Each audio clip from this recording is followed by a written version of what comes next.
Assalomu alaykum ustozlar. O'zim ishlayaptimi? Ekran ko'rinyaptimi? Hammaga ovozim yaxshimi ustozlar? Ko'rinyapti. Ko'rinyapti. Sizga rahmat ustoz. Xo'sh, alaykum assalom. Demak, boshladik ustozlar. Demak, mana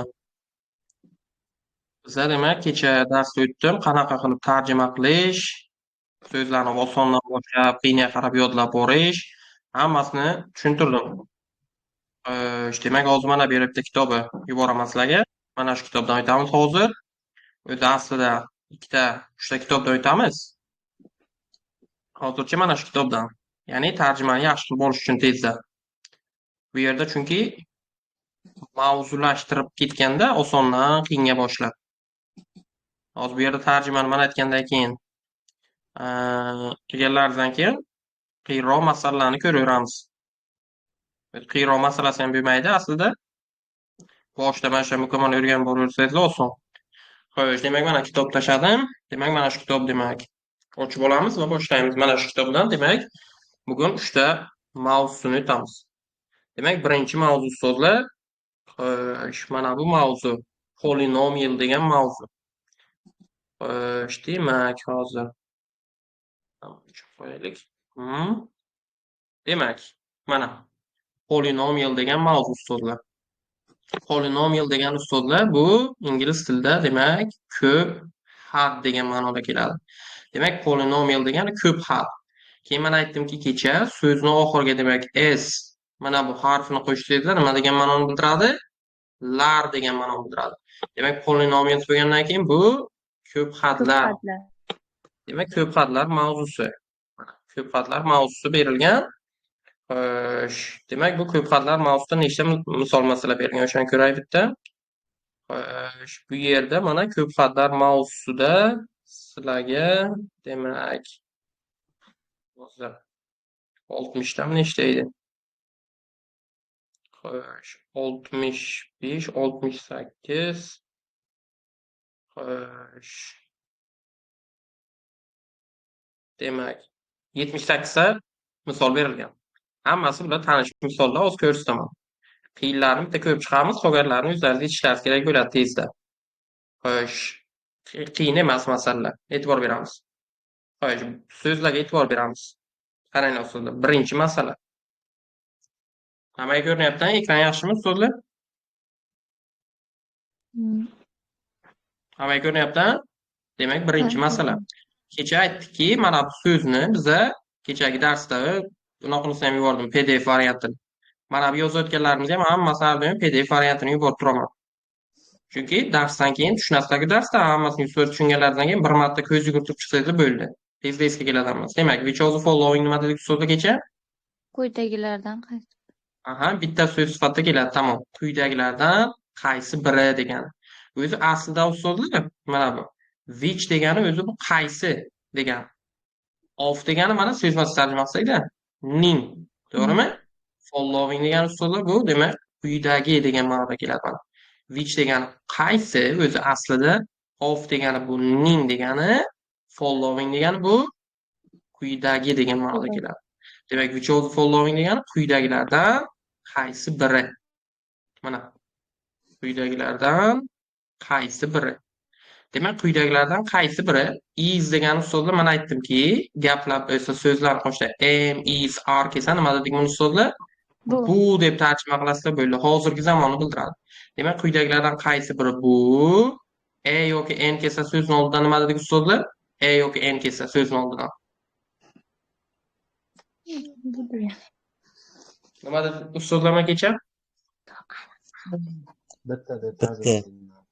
Bitta degan ma'noda keladi, birlik ma'nosini bildiradi bo'ldi. Quyidagilardan qaysi biri bu? Endi e'tibor beramiz mana bu so'zga. Faktor degani bu va divisor degani bu. Bu ikkalasi bitta so'z. Ikkalasini ham ma'nosi so'zlar bo'luvchi degani. Bo'luvchi yoki ko'paytiruvchi degan ma'noda keladi. Bo'luvchi faktor yoki divisor deyiladi. Ya'ni masalan, e'tibor beramiz. 6 bu izda mana 6 bu a factor of nimani? 90 ni. To'g'rimi? oldi 90'ni böluvchisi yoki faktorni o'rniga biza divisor desak ham bo'ladi. Oldi nima? Böluvchisi 90'ni. 90. Keyingi mana shunga antonim bo'lgan so'z nima bu so'zlar bu? Böluvchiga antonim bo'lgan so'z. Ko'payt unaqanda bu karrali. Ya'ni karrali degan so'zlar bu multiple deyiladi. Ingliz tilida multiple. Ya'ni bu karrali deyiladi. Karrali. Multiple bilamiz ha? E'tibor bering. Misol tariqasida yozib ko'rsataman. Hozir yozdigan oldi bu nimasi? Faktori of 90 ni. 90 bu multiple nimani? 6 ni. Farqini tushundingizmi so'zlar? Faktor bu böluvchi, multiple karrali. 6 90'ni böluvchisi, 96'ni karralisi. Hamma tushunda? Demak bu yerda which of the following quyidagilardan qaysi biri bu böluvchisi nimaning mana shuni shunchaki ko'paytirib yozatib böluvchisini topish kerak bo'ldi. Nima qilamiz bu yerda? Qaysini olsam bo'ladi?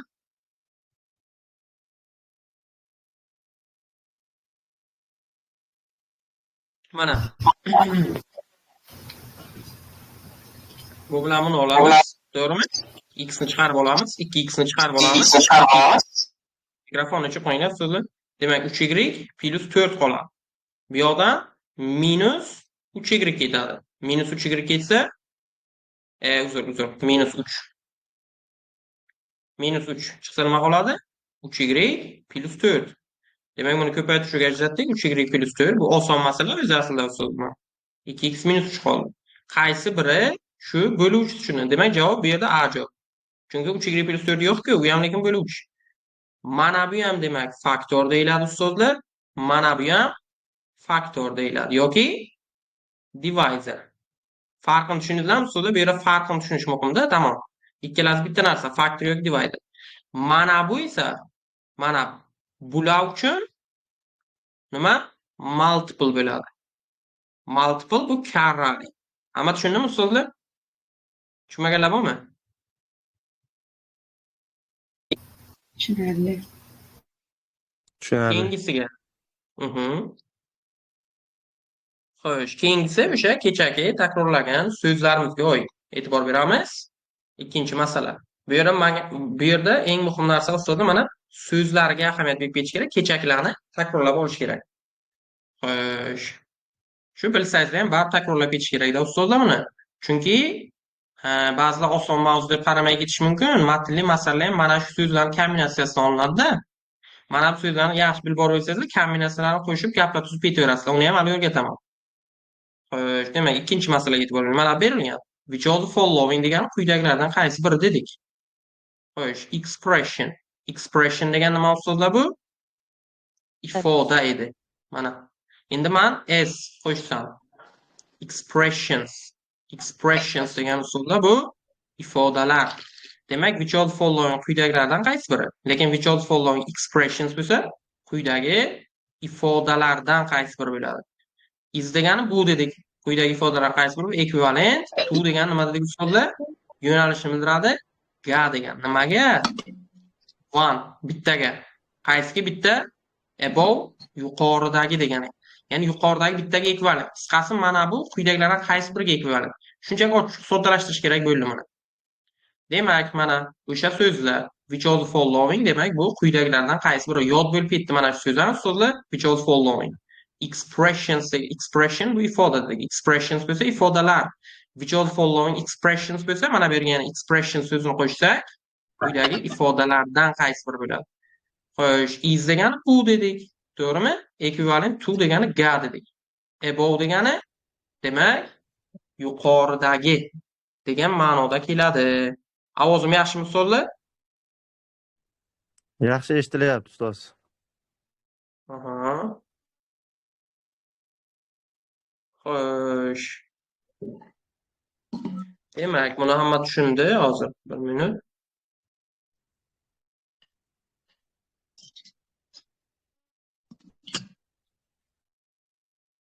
Xo'sh, demak. Hammasi joyida. Xo'sh, hamma tushunyapti. Demak, Demak, keyin mana bu so'zda mana to degan yo'nalish bildiradi, above degan demak yuqorida dedik, to'g'rimi? Xo'sh. Uchinchisidagi so'zlarga e'tibor beramiz. Bu yechmay tashlab ketyapman, buni yechish kerak deb so'zlar. Yechib, osonlarni qo'yib ketyapman buni. Bir ko'ziga turib og'ziga yechib chiqasizlar. Uchinchisiga e'tibor beringlar. Xo'sh, uchinchi so'z, uchinchi masala. Mana berilgan. What. Men kecha aytdimki, what juda ham ko'plab savollarda ingliz tilida what bilan beriladi. Nima? Masalan, ismingiz nima desa, what's your name deydi. Yo, nima deydi masalan? Xo'sh, xonangiz nechi desa masalan, what room bilan beradi. Eng ko'p savollar what bilan beriladi-da. Nima deyapti mana? Is degani bu. Nima bu? Nimasi? Sum degani so'zlar bu yig'indi, summa. Yig'indisi solution degan nima dedik so'zlamini? Solution. Yechim degani. Demak, yechim, ya'ni solutions bo'ladigan bo'lsa, yechimlar dedik. Demak, yechimlari yig'indisi nima deyapti? To degani ga dedik, to'g'rimi? Mikrofon o'chirib qo'ygan so'zlar to degani ga dedik. Nimaga? Equation. Equation degan demak bu tenglama dedik. Above yuqoridagi. Demak, what nima? Sum yig'indi, is kelsa bu dedik. Solution degani yechim. To degani ga. Equation tenglama. Above degani yuqoridagi. Yuqoridagi tenglamaga, yuqoridagi tenglama uchun yechimlarni yig'indisini toping. Shunchaki v yetti termasini qo'llash kerak bo'ldi bu yerda. Hamma tushundimi so'zda buni? So'zlarni hamma tushunyaptimi so'zda? Qiyinchiligi yo'q so'zlarda, to'g'rimi? Keyingisi. Kechagi so'zlar o'zi. Xo'sh, to'rtinchisiga e'tibor beramiz. To'rtinchi masala. Xo'sh, 4. Mana berilgan what deyapti yana. Nima? Solution degani hozir aytdikki, yechim. Demak, yechimlari nima? Nimaning? Kvadratik equation tenglama dedik. Kvadrat tenglamaning yechimlari nima dedik? O'sha so'zlar. What nima? R degan nima dedik so'zda? R degan nima? Kim aytadi? Shular. Ya'ni bu deb ketaverasizda. M is R kelsa shunchaki bu deb ketadi. Ya'ni nima deyapti bu? Solution. Yechimlari. Of degani ning dedik. Nimaning? Quadratic equation. Kvadrat tenglamaning. And degani va shunchaki yechib, demak, yechimlarini topish kerak bo'ldi bu yerda. Xo'sh, demak, which of 5-masalada xuddi shu so'zlar which of following kelyapti. Quyidagilardan qaysi biri? Is kelyapti, bu dedik. To degani ga, sum degani yig'indi, expressionni ifoda dedik. Xo'sh, 6-chisi ham o'zlaringizcha xuddi shu so'zlar. 7-chisi, mana 7-chisidagi kecha foydalangan so'zlar. Xo'sh.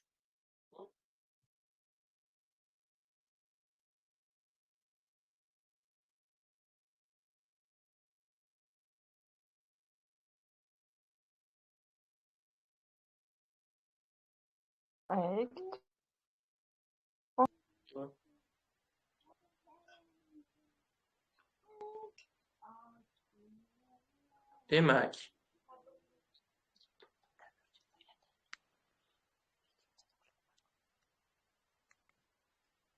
xo'sh, demak, keyingi savol nima dedik buni? 7-savol. Xo'sh.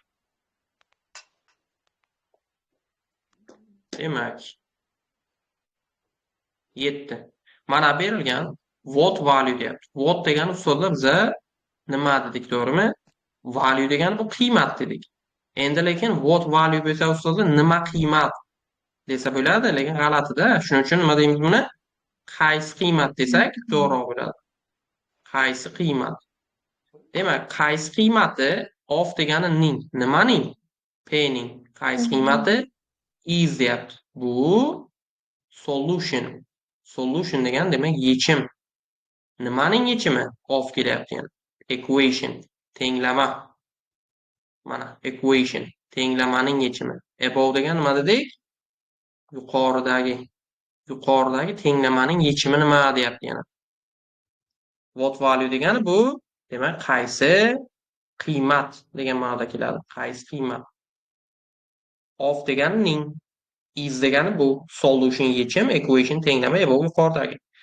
Xo'sh, ingliz tilida so'zlar tarjima qilayotganda Mana bu qoida bo'yicha ketasizlar. Mana birinchi savol, birinchi so'z tarjima qildingizmi? Ikkinchi so'z shuni yanada aniqlashtirib beradi. Ya'ni what value deyapti. Qaysi qiymat? Savol berasizlar. Nimaning qaysi qiymat? O'zi javob beradi. Of P deyapti. P'ning qaysi qiymat? Bu deyapti mana solution. Yechim degan. Yechim. Of degan ning. Nimaning yechimi? Equation. Tenglamaning above degani yuqoridagi tenglamaning yechimi. Mana tushunarlimi? Xo'sh, keyingi savoldagi so'zga e'tibor beramiz. Keyingi savoldagi ham xuddi shunaqa. Xo'sh, keyingi savoldagi mana 8 bo'ladi-da. Quyidagilardan qaysi biri ekvivalent form degani so'zlar bu shakl. Ekvivalent shakli. Form degan demak shakl. Mana. Demak bizada ekvivalent shakl deyapti. Ekvivalent form. Demak shakli. Ekvivalent shakli mana shuning. Shunchaki ochiq soddalashtirish kerak bo'ldi. Nimaga tushunarlimi? Endi ko'proq so'zlar. Ustiga yozsak bo'lmaydimi? Ha? Mana shu hozir yozadiganlar, men misol uchun fransuz tili o'qiganman-da maktabda, ingliz tilini uncha nima qilmayapman, eslab qolaman. Har bittasini ustiga yozib bersangiz bo'lmaydimi? Yo'q, bo'ladi. Mana masalan bularni hozir yozdim-ku boshida mana. Which of the following quyidagilardan qaysi biri dedik? Mana birinchi masalada. Har doim yozib bersa esda qolmaydi. Mana birinchi quyidagilardan qaysi biri dedik? Hozir yodlab qolishga harakat qiling-da. Is degani bu mana quyidagilardan qaysi biri bu?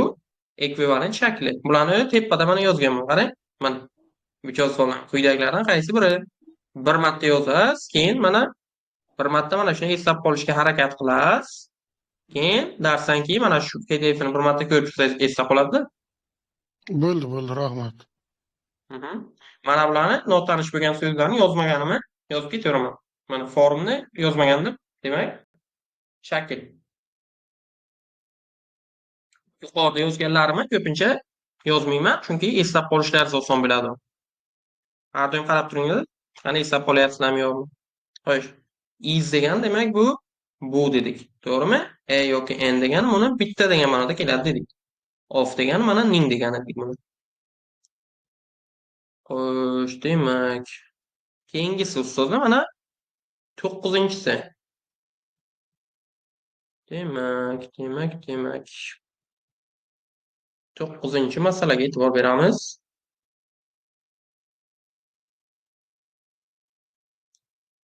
Xo'sh, e'tibor bering mana. Bu 9-masala. Mana bu berilgan. Xo'sh. Mana aytdimki, kecha in, on, at kelsa, bu o'zi aslida in degan nima dedik buni ustozlar? Ichida degan ma'noda keladi. Ichida. On degan ustozlar bu ustida degan ma'noda keladi aslida. At degani aslida yonida deganda, lekin masalalarda buni shunchaki da deb ketaverish kerak. Nimadir da. Masalan aytayapti in, da. Nimada? Equation. Nima dedik equationni? Tenglama. Demak, tenglamada above degani bu yuqoridagi. Demak, yuqoridagi tenglamada a is kelyapti. Yani bu nima ekan? Pozitiv. Pozitiv degan nima dedik ustozlargacha? Plus, musbat konstanta va deyapti grafiga nimaning? Equation tenglamaning in kelyapti yana. Qarang, da dedik yozmaymiz. X y plane degan nima ustozlar bu? X y tekisligi. Mana. Demak, x y tekisligida bu deyapti yana is. Bu nima? Parabola. Demak, bu a konstant ekan, musbat ekan, bu parabola ekan. Xo'sh, which of the following kelyapti nima dedik? Quyidagilardan qaysi biri bu? Ekvivalent form degani shakl degan yuqorida yozdik. Eslarsizmi? Mana. Ekvivalent shakli. Quyidagilardan qaysi biri ekvivalent shakli? Equation tenglamani deyapti. Tenglamani ekvivalent shakli qaysi bo'ladi o'zi? Bu yerda parabola haqida o'zi gapirmasa ham bo'ladi. Aslida parabola deb buni qilish kerak yo'q. Bu yerda essayda savollar ustozlar. Nima deydi? Aha, bejavob aniq. Aha, qarang ustozlar. Essaydagi savollarda masalan mana bunaqa savollar bo'lishi mumkin-da. Qarang, hozir buni tushuntiraman. Nima uchun mana bu ekseri tekisligidan bu parabola deyiladi va hokazo degan-ku.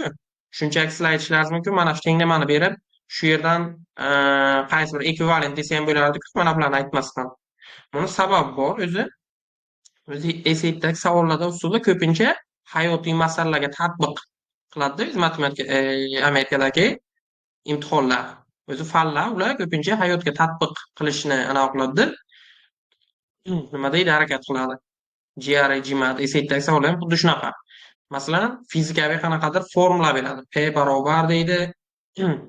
Xo'sh, qanaqadir formula beradi. V kvadrat, R kvadrat, T degan qanaqadir formula beradi. Keyin mana bu yoqqacha 2 soat shuni tasvirlaydi. P nima, qachon ishlatiladi? Fizikaviy formula bu. Mana bu yerga yozadi. P deylik, masalan, bu bosimni ifodalaydi. Qachonki hajm nechidir bo'lganida va qarshilik deydi, masalan, R ni nimadirlar bo'lganda T vaqtdan keyin bosim mana bunday bo'ladi va hokazo deb mana bu yerlarda aytib o'tiradi. 2 soat tasvirlaydi mana shu formani. Lekin oxirdagi savolda T nimaga teng deydi mana shu yerda. Shunchaki teng top qolasizlar bu yerdan, to'g'rimi? Bu yer ham xuddi shunaqa. Buni berishdan maqsad shu hayotiy masala sifatida berib qo'ygan bo'ldi. Demak, buni tushundigan ustozlar, shunchaki mana B javob bo'ladi, ko'paytirishga ajratilganda bo'ldi. A musbat degani uchun mana izosidagi ifoda uchun aytganman. Demak, mana in degani da dedik, equation tenglama, above yuqorida. Pozitiv degan demak musbat. Xo'sh, equation tenglama. X y plane, x y tekisligi. Is degani bu dedik. Pozitiv degani musbat. Which of the following quyidagilardan qaysi biri? Form degani shakl. Equation degani bu. Demak, tenglama. Xo'sh, demak. Xo'sh, 10-savolda mana bu kechagi tushuntirgan so'zim foydalanilgan. O'shaning uchun mana aytib ketaman 10-savolni. Xo'sh. Bu mavzuning nomi ko'p hadlar mavzusi. Demak, hozir aytayotganimizda mana berilgan in degan nima dedik ustozlar? In. Nima? Da. Aha, equation. Nima? Aha, above. Yuqorida. Aha, constant. O'zgarmas. Are. Ular. Bu degan ma'noda keladi, bo'ldi. Xo'sh, which of the following? Quyidagilarning qaysi biri? Aha, keyin qaranglar ustozlar. Kecha. Mana bu so'zni o'rgan. Must be kelishi mumkin va can be va could be kelishi mumkin. Must be degani bu biror nimani bo'lishi shartligini bildiradi. Can be yoki could be bu biror nima bo'lishi mumkinligini bildiradi. Kimlardir ovoz kelyapti sizda, o'chirib qo'yinglar. Mikrofon tayyorlamagan ekansizda. Xo'sh. Demak, qaranglar ustozlar. Which of the following quyidagilardan qaysi biri could be degan demak bo'lishi mumkin dedik. Bo'lishi mumkin. Qiymati P ning. P ning qiymati quyidagilardan qaysi biri bo'lishi mumkin? Shunchaki ochiq chiqib ayniyat qilish kerak bo'ldi buni. 4x kvadrat minus 9 bo'ladi. Bu demak P kvadrat x kvadrat minus T kvadrat. Demak, bu yerda P kvadrat 4 ga teng. Demak, P barobar plus minus 2 ga teng. Yo'q, qaysi bir qiymati bor, bir A javob. Demak, aslida nima uchun could be kelyapti ustozlar bu yerda? Bo'lishi mumkin. Demak, ikkalisi ham bo'lishi mumkin-ku, shuning uchun could be ishlatilyapti-da. Minus 2 ham 2 ham bo'lishi mumkin aslida. Xo'sh, demak javob necha bo'ladi bu? 2 bo'ladi. Could be degan demak bu bo'lishi mumkin dedik. Amalga tushunarli? Keyingisi 11-siga e'tibor beramiz. Qaranglar ustozlar. Demak, 11-savol. Xo'sh, demak 11 mana berilgan. Yana kelyapti. In the equation tenglama. Above yuqorida. T deyapti, is bu constant. Ya'ni konstanta. If agar equation tenglama dedik. Agar tenglama, keyin mana aytdimki kecha ustozlar mana bu so'zlar have yoki has so'zlar kelsa bu biror nimani borligini anglatadi. Bu shunday. Keyin aytdiki, mana bu yerda inkor ma'no beradigan qo'shimchalar bor. Not, non, non, mana bunaqa. Never va hokazo. Mana bular so'zlar biror nimani inkor qilib keladi. Ya'ni, masalan, have degani bor dedik. Have no bo'lsa yo'q bo'ladi. Has no bo'lsa ham nima ekan bu? Yo'q bo'ladi. Mana. Xo'sh, agar tenglama has no deyapti, yo'q bo'lsa solution degani so'zlar nima dedik buni? Solution nima dedik? Yechim dedik. Real solution bo'lsa so'zlar bu haqiqiy yechim degani. Chunki real degani mikrofonni o'chirib qo'yinglar. Real degani bu haqiqiy. Demak, haqiqiy yechimni bildiradi. Mana. Demak, nima deyapti? Agar tenglamada yo'q bo'lsa haqiqiy yechimlar, quyidagilardan qaysi biri could be deyapti. Could be nima dedik? Bo'lishi mumkin. Bo'lishi mumkin value qiymati of nimaning?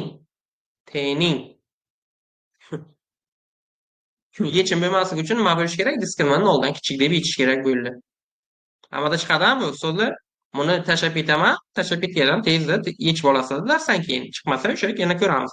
Mana bu tenglamani demak diskriminant noldan kichik deb mana bu yerdagi qaysi t'ga o'sha mos keladi, o'shani olishimiz kerak bo'ldi. Tamom. So'zlar savol-yaptimi so'zlar? Har bir darsda 100% esda saqlab qolishga harakat qilsangizlar, darsdan keyin PDFni bir marta ko'rib chiqsangizlar, esdan chiqmaydi keyin. Xo'sh, 12sida ham xuddi yuqoridagi so'zlardan foydalanilgan. 13da ham o'sha so'zlar, 14da ham xuddi o'sha so'zlar, 15da ham xuddi shu so'zlar. Expression nima aytdi so'zlar? Expression.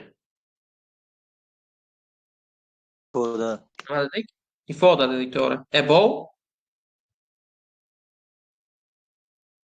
Yuqoridami? Aha, yuqorida dedik bo'ldi. Xo'sh, what degani nima dedik? Is, am, are kelsa bu degan ma'noda keladi dedik. Value degani bu qiymat. Of degani demak bu ning degan ma'noda keladi. Xo'sh, which of following quyidagilardan qaysi biri dedik? Equationni tenglama dedik. To'g'rimi? Equationni tenglama dedik. Xo'sh, masalan, aytsa which of the following nima desa? Equations desa. Nima degani bo'ladi bu? Qaysi tenglamaning? Ulardan qaysi bir tenglamaning? Quyidagi tenglamalardan qaysi biri degani. Which of following quyidagilardan qaysi biri dedik? Which of following equation quyidagi tenglamalardan qaysi biri? Mana qaranglar, men boshida sizdan takrorlaganimda hammasi esda saqlab qolganda oson tuyuladi. Shuning uchun darsni 2 martadan ko'rish kerak deyman-da. Mana shu oson so'zlar ham esdan chiqib qolishi mumkin. Demak, which of following equations bo'lsa quyidagi tenglamalardan qaysi biri? Which of following expressions bo'lsa quyidagi ifodalardan qaysi biri? Which of following values bo'lsa quyidagi qiymatlardan qaysi biri? Which of following numbers bo'lsa quyidagi sonlardan qaysi biri? Which of following masalan solutions bo'lsa quyidagi yechimlardan qaysi biri dedik. Qaranglar. Keyin nima dedik buni? Have yoki has kelsa. Nima dedik? Bor. Aha. Has no bo'lsa? Yo'qmi? Aha, yo'q degan. To'g'ri.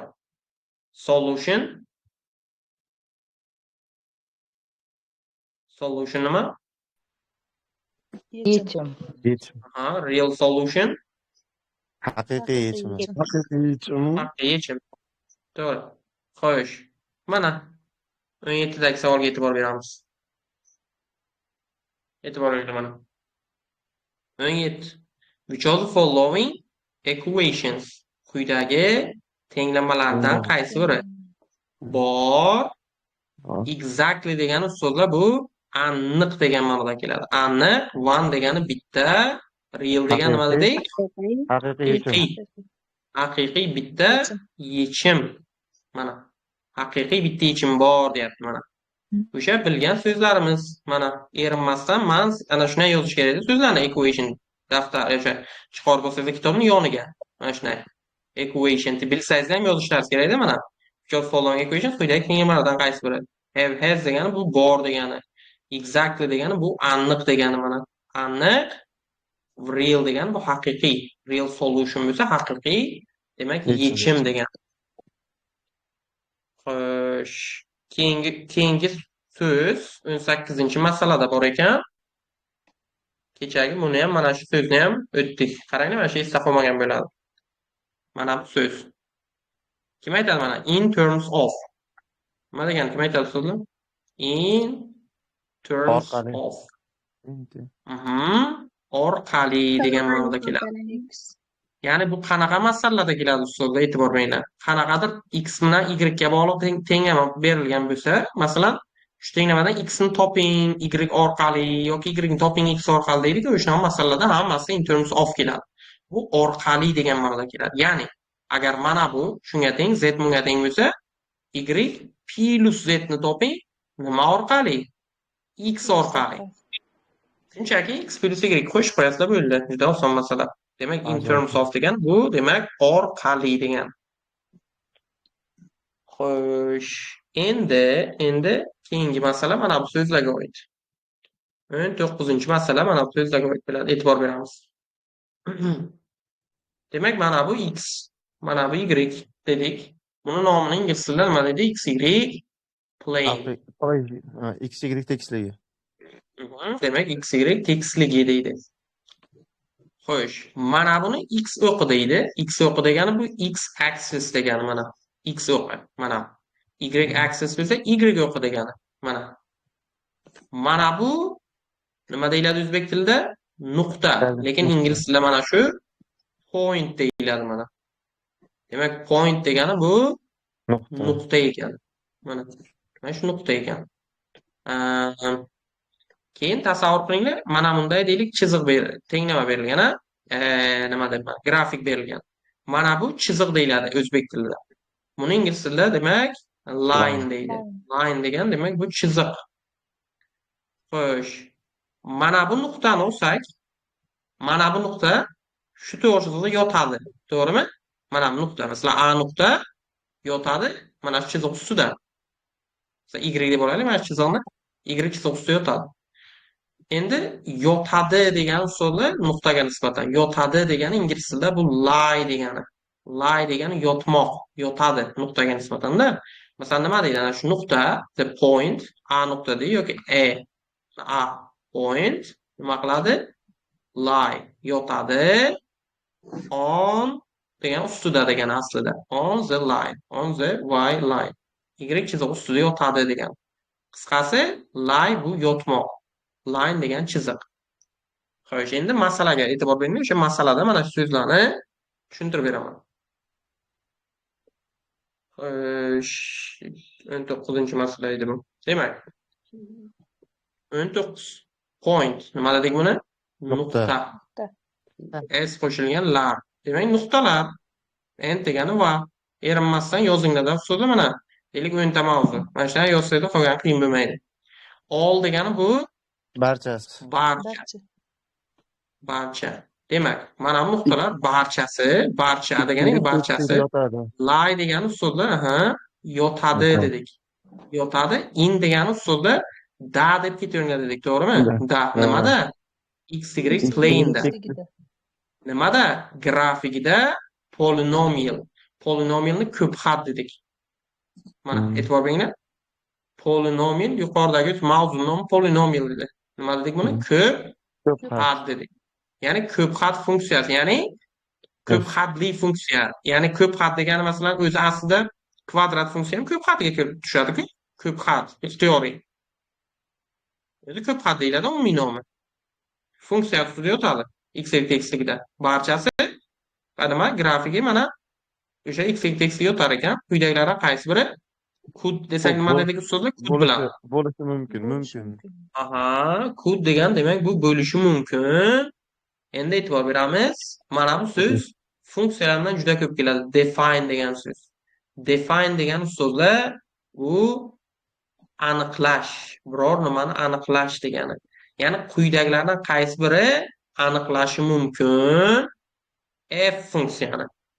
Masalan tushundingizmi?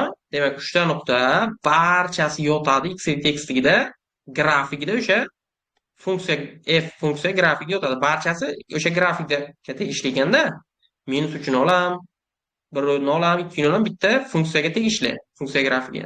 O'sha funksiya quyidagilardan qaysi biri bo'lishi mumkin deyapti. Eng oson yo'li, so'zlar buni birinchidan eng oson yo'li va o'zi bitta o'zi yo'li bor. Ularni qo'yib ko'rish kerak bo'ldi. Ya'ni -3 da biza 0 bo'lish kerak. X -3 da y 0. 1 da ham 0 bo'lish kerak, 2 da ham 0 bo'lish kerak. Mana shu nuqtada agar bo'lsa, demak shu to'g'risida yotgan bo'ladi. To'g'risida demak shu funksiyada -3 da qaysi 0 bo'ladi? -3 da A 0 emas. A ni o'chirib tashlaymiz. B deydi. Xo'sh, aha, B yo C yoki D. Xo'sh, 1 dan qaysi bir 0 bo'ladi? 1 dan. B ni o'chirib tashlaymiz, 1 dan 0 emas. Yoki C yoki D. Aha. Keyin 2 da qaysi 0? C ni ham o'chiramiz, 2 dan 0 emas. Demak javob D. Mana shunday qilib topish kerak bo'ldi bu yerda. Bu yerda asosiy narsa demak so'zlari. Demak, so'zlar nima dedik buni? Point, nuqta, s qo'shsak nuqtalar. Nuqtalar. End degan demak buni va dedik. Va. All degani bu barcha, Barcha. lie degani yotmoq. Yotadi. In degani in, on, In, at on, so'zlariga da. esa shunchaki da deb ketaveringlar. Nimada yotadi? X, Y plane'da. Demak, X, Y Tekstligida. tekstligida. On kelyapti yana da dedik. Grafikida nimani? Polynomial so'zi kelyapti. Qarang yana. Polynomial. Demak, ko'p xatli which was following kelyapti mana. Burani nimaga yozmayapman? Mana tepada yozganman. Bir marta yozaman-da bo'ldi. Which was following degan demak quyidagilardan qaysi biri? Xo'sh, keyin can yoki could kelsa ustozlar, demak bu bo'lishi mumkin dedik. Keyin define so'zi kelsa ustozlar, demak bu biror funksiyani aniqlash. O'zi funksiya bo'yicha ko'p keladi bu so'z. Demak, aniqlash. Yana quyidagilardan qaysini aniqlaydi deyapti. Xo'sh, keyingisi 20-chisi ham xuddi shunaqa so'zlardan iborat. 21da expression so'zi kelgan. Xo'sh, bu yerda bitta so'z bor ekan, shuning uchun 21 ni ham ko'raylik. Xo'sh, e'tibor beramiz. Demak, 21 ga e'tibor beringlar. Xo'sh, expression. Nima dedik so'zli expressionni? Ifoda. Ifoda. Aha. Mana bu can be kelyapti. Nima dedik can be ni? Bu ham bu Shart. bo'lishi Bo'lishi mumkin, ya'ni nimadir qilinishi mumkin. Undan keyingi so'z nima qilish mumkinligini aytadi. Qaranglar so'zlar. Write degan so'zlar bu yozmoq. Mana rewrite bo'lsa so'zlar mana rewrite. Bu re so'zi ingliz tilida so'zlarning oldida kelsa, biror nimani qayta qilish degan ma'noda keladi. Ya'ni rewrite bo'lsa qayta qilmoq degani biror nimani. Ya'ni qayta yozmoq bo'ladi. Demak, mana shu ifoda nima qilinishi mumkin? Qayta yozilishi mumkin. As degan so'zlar kabi. Nima kabi? Mana bunaqa kabi. Keyin mana aytdimki, kecha so'zlarning o'rtasida mana bunaqa so'zlar bor. Bog'lovchi deylik, where, that, which. Mana shular gaplarning o'rtasida kelsa, qaysi deb ketaverish kerak. Qaysi ka pozitiv. Pozitiv degani nima dedik? Musbat konstanta. What's the value deyapti. What degani nima dedik, to'g'rimi? Nima deyapti? Is degani bu. Value qiymat. Of ning. Kani qiymat nima? Mana shunday ko'rinish yozilgan. Kani qiymat nima? Shunchaki ikkalasini tenglashtiramiz, ayniyat qilamiz va kani nima qilamiz? Topib olamiz. Ya'ni 1/3 x kvadrat minus 2 nimaga teng? 1/3 x kvadrat minus 1/3 k kvadrat. Demak, xato qilmadimmi hech qayerda? X kvadrat minus k kvadrat. To'g'ri hammasi? Aha. Demak, 2 barobar k kvadrat bo'lingan 3. K barobar izosti, demak 6 ekan deb D javob olamiz bo'ldi. Mana so'zlarga e'tibor berish kerak. Bu yerda expression ifoda can be yoki could be kelsa bo'lishi mumkin dedik. Write degani yozmoq. Mana buni shunchaki yozmoq desangiz ham bo'ladi. Qayta yozishlarni shart emas. Yozilishi mumkin. As degani kabi. Nima kabi? Mana bunday kabi. Where. Qaysi ki. Qaysi ki ka musbat konstanta. What's the value? Qiymatini toping. K'ning deyapti. Hammaga tushunarlimi? tushunarli. Xo'sh, keyingisi ham xuddi shu so'z kelgan mana. E'tibor beringlar. Ozgina boshqacharoq. Bu yerda mana so'zlarni farqini tushunish uchun mana ko'proq mana shunga doir masala yechish kerakda, shunda farqlari kelib chiqaveradi. Xo'sh, 22 e'tibor bering. Mana berilgan. Yana kelyapti mana. Erinmasdan ustida yozib beringlar-da. Hammasini yodlagancha mana expression ifoda ekan. Above yuqorida. Yuqorida. Can be kelsa nimadir bo'lishi mumkin dedik. Right degani bu Yozma. yozmoq. Yozma. Shunga o'xshaydigan so'z kelsa usulda shunchaki mana o'tgan zamonda ketavering yana. Can be written yozilishi mumkin. Yuqoridagi demak expression yozilishi mumkin. In degani da dedik. Nimada? Formni nima dedik ustozlar? Yuqorida shakl degan edik. Nima shaklida? Mana bunaqa shaklida. Where nima dedik? Qaysi avabelar? Are degan nima? Bu. Barcha. Avabelar bu. Endi bularda ikkita keladi. Bular Bular. konstantalar. Qiymatini O'zgardi. toping A plus B ni. Demak, mana buni ayniyat qilib A plus B ni topamiz. Buni o'zgartirishasiz. Demak, expression ifoda above yuqorida. Can be yoki could be kelsa bo'lishi mumkin dedik. Must be kelsa bo'lishi shart. Written degan buni yozish dedik. Ya'ni you can be written bo'lsa yozilishi mumkin. Yoki could be written yozilishi mumkin dedik, to'g'rimi? In degani da, form degan shakl dedik. Nima shaklida? Mana bu A, Y va B shaklida. Where qaysi dedik. And va avabelar are bular konstanta deb. What? Nima? Bu value. Qiymati. Nima bu? Qiymati deyapti. Xo'sh, 23 xuddi shuni o'zi. Shu so'zlarni which of following expressions. Mana qani og'zaki aytyapman, istaza qilaman. Which of following expressions. Quyidagi ifodalardan qaysi biri? Is u degani equivalent to degani gap yo'nalish bildiradi degan istaza kelyaptimi yuqoridagi so'zda. Above yuqoridagi. 24dagi so'z. Yana shu so'zlar. Uni o'zgartirsa 25 xuddi shu so'z. 26 ham xuddi shunday. Demak, 27 mana bu 27 birinchi eshitgan masalamizdagi so'z bor ekan. Qanday istarsizlar qoldimi? Xo'sh. Demak, 27 ga e'tibor beramiz. Qarang. Masalan nima deyapti? Kim aytadi? Yuqoridagi so'z. Sen binomial. Binomial Tarjimasini quyidagilarning bilmasangiz, masalan nima demoqchiligini tushunasizlar. qaysi biriga teng bo'lishi mumkin? Boshqatdan aytinglar, nima? Quyidagilardan qaysi biri to'g'ri bo'lishi kerak binomialga? Yo'q, xato. Buni tarjima qilib o'tirmanglar, mayli. Mana buni tarjima qilib o'tirmanglar. Bu yoq nima deyapti, masalan? Bir boshdan tarjima qilib shoshilmanglar bilan. Manday tarjima qiling. Mana x plus y, 2y. Xo'sh, nima bu? Is. Bu. Aha, x plus 2y bu. Quyidagilardan qaysi biri bo'luvchisi bo'ladi? Bo'luvchi. Quyidagilarning qaysi birining Mana omilidir? shoshilmasdan bir boshdan tarjima qilish kerak bo'ldi. X plus y bu bo'luvchi nimaning? Which of the following deyapti. Quyidagilardan qaysi birining bo'luvchisi deyapti. Kvadratiga to'g'ri. Tushundingizmi? Xo'sh, endi qarang mana. Polynomial degani bu o'zi ko'p xat dedik aslida, mana ko'p xat. Endi binomial degani, bu endi lotin tilidan kelib chiqqan binomial degani bu ikki xat degani. Ikki xat. Trinomial degani bu 3 xat degani o'zi. Mana 3 xat. Tushundingizmi? Polynomial ko'p xat, binomial 2 xat, trinomial 3 xat. Xo'sh, keyin nima dedik? Faktor bilan agar divisor kelsa, uni demak yuqorida nima degandik? Bo'luvchi. Keyin multiple so'zi kelsa dedimmi? Nima dedik buni? Multiple. Karrali.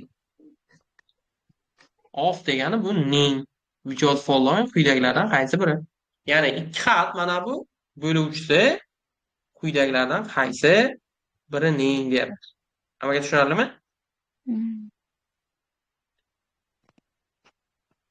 Mana 28 tezda tarjima qilingan. Hozir. 28 ga e'tibor bering. Tarjima qilingan. if agar Agar Mhm. n bo'lsa n n va n katta yoki teng noldan which of the following quyidagilardan qaysi biri Bo'lishi bit mumkin. Bo'lishi shart. bo'lishi mumkin rost bo'lishi Bo'lishi shart. mumkin To'g'ri. Qaysi to'g'ri biri bo'lishi bo'lishi mumkin to'g'ri? Mhm. Hozir ustozlar 1 minut. Tushunmaymi? 1 minut.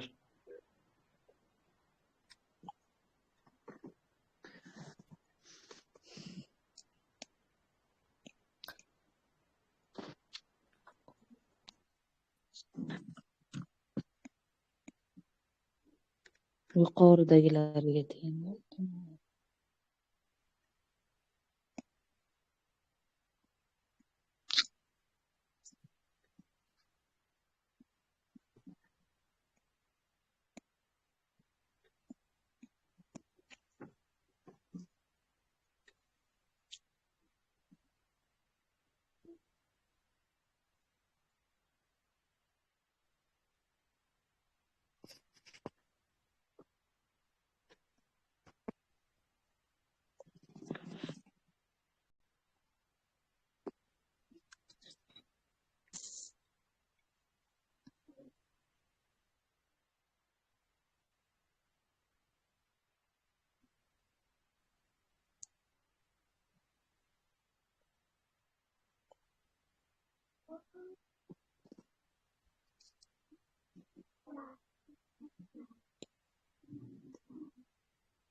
Davom etamiz ustozlar.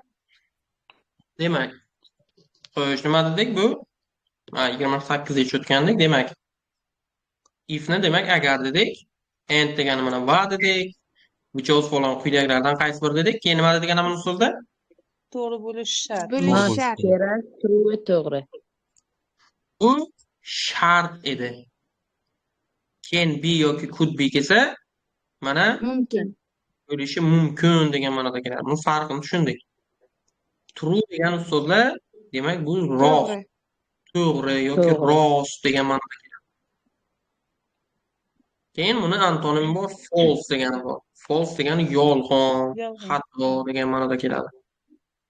Mana ham qo'shimcha bilib qo'ydik mana.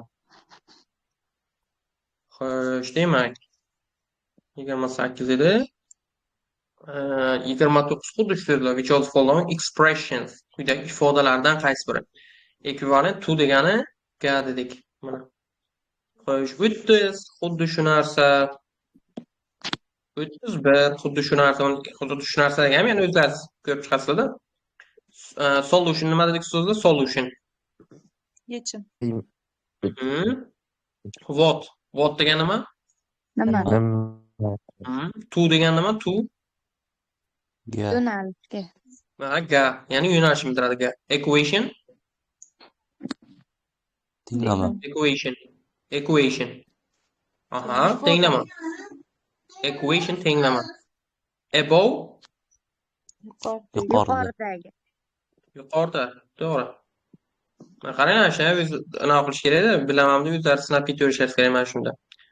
Value degan demak qiymat dedik. Keyingisi 33. 33 ga e'tibor beramiz. Qaraymiz mana. 33-savolga e'tibor beringlar. Mana berilgan. In da dedik. Equation tenglama. Above yuqoridagi. If agar and va both ikkalasi ham. Yo'q. Both degani so'zlar bu ikkalasi ham degani. Ikkalasi ham. Demak, tenglama yuqorida agar a noldan katta bo'lsa, ikkalasi ham, ya'ni a ham, b ham. R degani bu dedik, a ham, b ham bu integer. Integer degani so'zlar butun son. Butunmi? Butun son. What? Nima? One deyapti. Bitta. Nimasi? Possible deyapti. Possible degani so'zlar bu bo'lishi mumkin bo'lgan degani. Mana bu yerda yozaylik. Possible. Demak, possible degani demak, nima dedik? Bo'lishi mumkin bo'lgan. Demak, bitta bo'lishi mumkin bo'lgan value Aning qiymati of nimaning? A'ning. Bitta bo'lishi mumkin bo'lgan A'ni qiymati. Ya'ni butun soladi yechish kerak, shuni bo'ldi. A'ni bitta qiymatini olasizlar. Nima qilamiz buni? Qanday yechamiz? Hop. Demak, mana b kvadrat minus 36 buni ikkita ko'paytiruvchi sifatida ajratib olsak ham bo'ladi yoki bu yerdan a'ni topib b ga qiymat bersak ham bo'ladi. A'ni topib b ga qiymat. A'ni topib olaylik, eng yaxshisi b kvadrat minus 36 bo'lingan b deb olaman. Mana bitta kasr ko'rinishi yozib olaman. B kvadrat bo'lingan b minus 36 bo'lingan b. To'g'rimi? Bu nimaga teng? B kvadrat bo'lingan b ni o'zi minus 36 bo'lingan b. Xo'sh, biz a'ni topib oldik. B ayrilgan 36 bo'lingan b kelib chiqdi. Endi a ham butun deyapti, b ham butun deyapti. Demak, a butun, demak b ham butun. Demak, mana bu ham butun bo'lishi kerak-da. To'g'rimi? 36 taqsim 6 b. Bu ham butun bo'lishi kerak-da. Chunki a butun, b butun. Demak, butundan butun aytsak butun kelib chiqadi. Bu ham butun bo'lishi kerak. Bu butun bo'lish uchun demak b 36 ni bo'luvchisi bo'lishi kerak. Ya'ni faktori yoki divisor aytgan-a, ana shuni esga olish kerak. Faktori yoki divisor. Mana masalan ingliz tilida yozmoqchi bo'lsam, mana shu nima deymiz? B demak, yana kelib chiqadi b bu faktori. Nimaning? 36 ning. Mana 36 ning faktori. Shunchaki ma'lumot sifatida yozib qo'ydim. Demak, a ni nima deyapti? Bo'lishi mumkin, bitta qiymatini toping. Demak, men masalan b ni o'rniga 1 ham olishim mumkin. B 1 bo'lsa, a minus 35 chiqadi. Javobda minus 35 yozsangiz ham bo'ladi. Ha? A noldan katta degan sharti bormi? Ha. Mana shu yerda xato qilmanglar ustida, mana bunday. Mana bu savollarga qarash, so'zlarga qarash kerak. 0 dan katta degan sharti bor-ku. 0 dan katta bo'lishi kerak-da. Demak, b ni o'rniga biz 2 ham ola olmaymiz, 3 ham ola olmaymiz, 4 ham ola olmaymiz, to'g'rimi? 6 ham ola olmaymiz. 6 dan katta bo'lishi kerak. 6 dan katta bo'lgan, demak b barobar 9 olamiz. B barobar 9 bo'lganda a barobar 9 minus 4, ya'ni 5 bo'lishi mumkin. B ni o'rniga 12 ham olishimiz mumkin. Bitta qiymat deyapti, shu bizga yetadi mana shu. 36 ni o'zi ham bo'lar ekan. Hammaga tushunarlimi so'zlar? Demak, in da dedik, equation tenglama. Above yuqorida, if agar, and va both ikkalasi ham r kelyapti, bular dedik. Integer degani butun son. What degani nima? Is degani bu. One degani bitta, possible bo'lishi mumkin bo'lgan, value degani qiymat, of degani ning. Mana bu yerda so'zlar hozir tarjima qilinglar deganda ko'pchilik mana bunaqa tarjima qiladi. E'tibor bersangizlar, hozirgi masalani olaylik. Mana bunday. Ya'ni bu masalani xo'sh, matematik usulda matematik ko'z bilan tarjima qilmoqchi bo'ladi ko'pchilik. Ya'ni men aytganda usul qilmaydi-yu. Mana bu so'zlarga qarab taxminan tarjima desak ham bo'ladi-da buni. Bunaqa deylik, masala ko'rgan o'zbek tilida, xuddi shunaqa matematik ko'z bilan tarjima qilmoqchi bo'ladi-da so'zlar, lekin unaqa qilmaganlaringiz yaxshi. Bir boshqa men aytganday, orqali foydalab topsak bo'lmaymi ani qiymatini? Hozir mana shuni tarjima qilmay turib a noldan katta deyapti-ku. Shunda ani b orqali hozir sizni foydalagandek foydalasakda noldan katta qiymatini qo'yib topib ketsak bo'lmaydi. Bo'ladi. O'zi o'shani so'rayapti, lekin bu yerda tarjima ham qilish kerak-da. Chunki nima uchun buni tarjima qilamiz? Deylik buni, bu masalani masalan deylik tarjima qildingiz, yechdingiz deylik mana so'zlarga ham. Lekin uzunroq matnli masala bo'lsa, baribir tarjima qilish kerak. Bo'ldi, tushunarli. Shuning uchun bu mana oson so'zlar bilan tarjima qilish kerak-da, nuqtadan virgulgacha bu yerda. Men aytdim-ku, mana testda kelib qolsa, yuqorida fizikaviy masalalar ko'rsatilgan bo'lsa, tarjima qilmaydigan holatlarni ham ko'rsatdim. Hozir ularni ham ko'ramiz. Lekin bularning hammasini oson so'zlar tarjima qilish kerak. So'zlarni yodlash uchun. Xo'sh, tarjima qilish tushuntirilma so'zlar bir boshdan mana shoshilmasdan in da dedik. Xo'sh, o'rgandik. Nimada deb savol berasizlar. Mana in da deb kelyapti. Sizda ma'lum qanaqadir savol hosil bo'ldi, to'g'rimi? Shu o'zida savol berasiz. Keyingi so'z sizga javob beradi. In da nimada? Bu aytyapti, tenglamada. Qaysi tenglama? Savol hosil bo'lyapti o'zida. Bu aytyapti mana yuqoridagi tenglamada. If deyapti. Agar mana shu bo'lsa, va both ikkalasi ham deyapti. Nima ikkalasi? Aytadi bu yoqda. A va B deyapti. Bular, mikrofon o'chirib qo'yinglar. Bular integer, butun sonlar deyapti. What deyapti. Nima? Nima? Bu bitta nima deyapti? Bitta possible bo'lishi mumkin bo'lgan qiymati a'ni. Bitta bo'lishi mumkin bo'lgan a'ni qiymati nima deyapti? Tushundingizmi? Bu necha edi? 33, ha? Xo'sh, keyingisi mana 34 ga e'tibor bering. Xuddi o'sha so'zlar, mana qaranglar. Bir boshdan tarjima. Mana bir boshdan. Shoshilmasdan bir boshdan tarjima qilish kerak mana. 34. Ignore ma'no berilgan. Xo'sh. In nima dedik buni? Da dedik. Nimada? Sistema. Qaysi sistemada? Nimaning sistemasi? Tenglamaning deyapti mana. Tenglamaning sistemasi. Yuqorida deyapti. Above.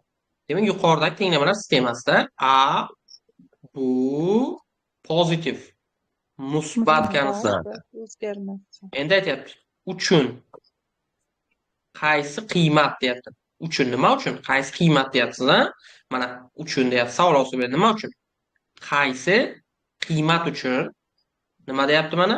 Qaysi qiymat uchun? Sistemada have bor exactly degani buni aniq dedik. Qaysi tenglamada bor aniq Bitta bitta yechim. Bitta yechim. bitta real haqiqiy Haqiqiy yechim. Mana haqiqiy yechim bor. Mana. Demak, A musbat konstantda A'ni qanday qiymatda sistema bitta aniq yechim bor deyapti. Ya'ni bitta haqiqiy yechim bo'lishi kerak. Aniq bitta deyapti. E'tibor bering, aniq bitta. Demak, diskriminantni nima qilamiz? Nolga tenglashtirib yechishimiz kerak bo'ldi bu yerda. To'g'rimi? Demak, bu so'zlarga e'tibor beramiz mana. In demak, da dedik. Equation buni mana erinmasdan yozyapmiz hammasini o'tgan yuqoridagidan. Equation tenglama. Above degan demak yuqorida. Is degani bu. A yoki n kelsa so'zdan oldin bitta degan ma'noda keladi. Positiv degani musbat, negativ bo'lsa edi manfiy edi. Constant degan demak bu konstanta dedik. To'g'rimi? For degani bu uchun dedik mana. Which value deyapti. Which value degani qaysi qiymat. Qiymat. Which degani chunki bu qaysi edi. Value degani bu qiymat edi. Mana. Of degani mana ning dedik. Have degani yoki has kelsa bor degan dedik. Bor. Exactly degani mana bu so'z yuqorida aytdi mana shu so'zni. Aniq degan ma'noda keladi. Ya'ni aniq one deyapti. Bitta real haqiqiy solution degani yechim. Aniq bitta yechimi bor deyapti. Ko'rdingizmi? 36 keyingisi 35. Which of following expression deyapti. Quyidagilardan qaysi biri ekvivalent mana shunga? Tushundik buni. 36 solution kelyapti. Ya'ni yechim dedik, equation tenglama dedik, above degani yuqorida dedik. What degani nima? Value degani qiymat. Qarang, qancha takrorlanib boryapti bitta mavzuda. Yod bo'lib ketadi, mana shuni takrorlab boraversangizlar. Yod bo'lib ketadi, ya'ni keyin masala ko'proq yechib o'rgan sari ustozlar so'zlarni masalan hozir nima bo'lyapti sizlarda masalan tarjima qilayotganda birinchi o'zbek tiliga o'girib keyin tarjima qilyapsizlar mana. Hozir mana, to'g'rimi? Ko'proq yechib o'rganlar sari miya avtomatik tarzda o'zbek tiliga o'girmay masalan tushunadigan bo'ladi-da biz aslida. Ko'p yechib o'rgansa shunaqa bo'ladi o'zi. Xo'sh, which of the following quyidagilardan qaysi biri dedik? Value degan bu qiymat. Which degani qaysi dedik, to'g'rimi? Expression ifoda dedik. Xo'sh, 37 dagi so'zga e'tibor beramiz. Bu yerda bitta so'z bor ekan. Bitta so'z bor ekan mana 37-masalada e'tibor beramiz. Which of the following quyidagilardan qaysi biri? Bu nima? Kim tarjima qiladi mana? Manda tarjima qilinglar. Bu Qiymat, qiymat X'ning ofning xning for uchun ekspressiya ifodalar qaysi ifodalar ifodalash Ifodalar. ifodalash is shu Qarang, mana bu tarjima qilayotganda ustozlar mana bundayda masalani o'zingiz tushunadigan qilib tarjima qilib keting. Ya'ni birorta bir nima deydi, masalan, qanaqadir bir gap tushunish bilan qilib ketish kerak. Ya'ni quyidagilardan qaysi biri deyapti. Tushundikmi? Bu qiymati nimaning? Mana x ning qiymati. Quyidagilardan qaysi biri bu x ning qiymati uchun deyapti. Savol usulida nima uchun? Qaysi ifoda? ifoda. Mana bu undefined. Defined degani bu aniqlangan edi. Undefined bo'lsa bu Inkoriy. aniqlanmagan. Ya'ni quyidagilardan qaysi bir x ning qiymatiki for which qaysiki ifoda mana bu Bu uchun aniqlanmagan deyapti. aniqlanmagan. Ifoda Ya'ni uchun nima qiladi? aniqlanmagan. Mahrajni nolga tenglashtirib yechamiz bo'ldi. Yoki javoblarni qo'yib ko'rasizlar. Qaysi bo'ladi? D javobmi? Mana. 0 bo'ladi mahraj. Demak, which of the following quyidagilardan qaysi biri dedik. A yoki n kelsa mana bitta degan ma'noda keladi dedik. Value degani bu qiymat dedik. Of degani bu ning. For degani uchun. Which degani mana qaysiki deb tarjima qilsangiz ham bo'ladi. Gaplarni o'rtasida esa qaysiki expression degani bu ifoda. Qaysiki ifoda undefined bo'lishi kerak. Mana which buni yozamiz mana qaysiki undefined bu defined bu. Undefined bu aniqlanmagan. Aniqlanmagan. Defined bo'lsa bu aniqlangan. Hozir masalan ba'zi so'zlarga qarab so'zlar chalg'ishlaringiz mumkin, esda qolmayapti deb. Bu esda saqlab qolish uchun ko'proq misol aytish kerak bo'ldi. Miya keyin avtomatik tarzda o'zi eslab qoladi. Ko'proq misol aytib berish kerak-da. Mana shu. Bir mana kechasi olsanglar, oltarsang esdan chiqadi. O'shani lug'atdan ko'rib yoki o'sha PDFdan ko'rib qaytib yana aytish kerak. Bir ikki marta qaytib aytish kerak bo'ldi. Eng oson boshqa yo'li ham yo'q. Shunday ko'proq ko'rib berish kerak. So'zlarni bilsangiz ham qayta yozib ko'rib berish kerak. Menday mana yozib ko'rsatyapman-ku. Xo'sh, uch so'zlar quyidagilardan qaysi biri dedik? To esa ga degani expression ifoda above yuqorida dedik. Xo'sh, keyingisi masalan 39 ga e'tibor beramiz. Mana qaranglar ustida. 39 ga e'tibor beramiz mana. Mana berilgan. In deyapti. Nima dedik? Da dedik. Polinomial nima dedik? Polinomial. Ko'p xat. Ko'p Ko'p xatlar. Aha, above Yuqorida. Yuqorida. is Bu aha, constant. o'zgarmas.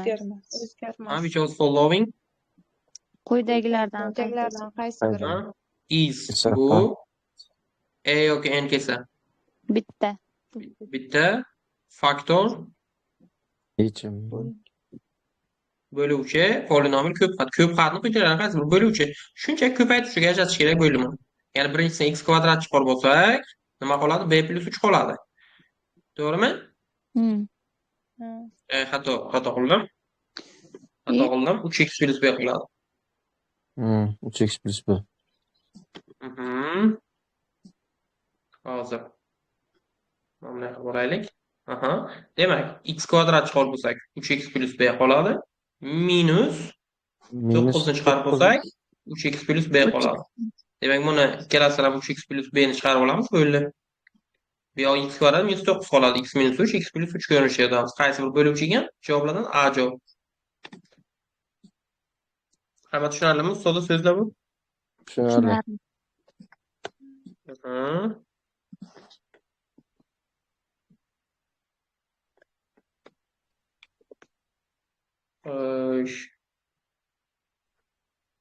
Demak, solution yechim. Have yoki has kelsa bor dedik. What degani nima? Sum degani bu yig'inda, summa. Sum deb yoziladi, sum o'qilishi. Demak, yig'inda solution, demak yechim. 41 da ham xuddi shu narsalar. 42. Xo'sh, 42 ni ko'ramiz mana. 42 ga e'tibor beramiz. Demak, 42 e'tibor beringlar. Mana berilgan. Yana kelyapti. In da equation bu tenglama. Tenglama. Above yuqorida. Demak, yuqoridagi tenglamada. B deyapti is. Bu constant degani usulda bu konstanta degani. O'zgarmas. Demak, ha, o'zgarmas. Yoki n kelsa bitta degan ma'noda keladi. If mana agar equation yana tenglama. Aha, keyin qaranglar. Has. Have yoki has kelsa, have yoki has Bor. kelsa nima dedik? Bor. Demak, Bor. agar tenglamada bor, endi e'tibor beramiz. More More. degan usulda Ko'p. ko'p degan ma'noda keladi. Keyin mana bu zen degan so'z bor. Zen degani o'sha biror nimadan ko'pligini zen ko'rsatadi. Zen degani ya'ni nimagadir qaraganda ko'p degan ma'no. Mana more deyapti-ku, ko'p. Nimaga qaraganda ko'pligini zen ko'rsatadi. Nima ko'p ekan, nimadan yoki dan desangiz ham bo'ladi. Nimadandir ko'p.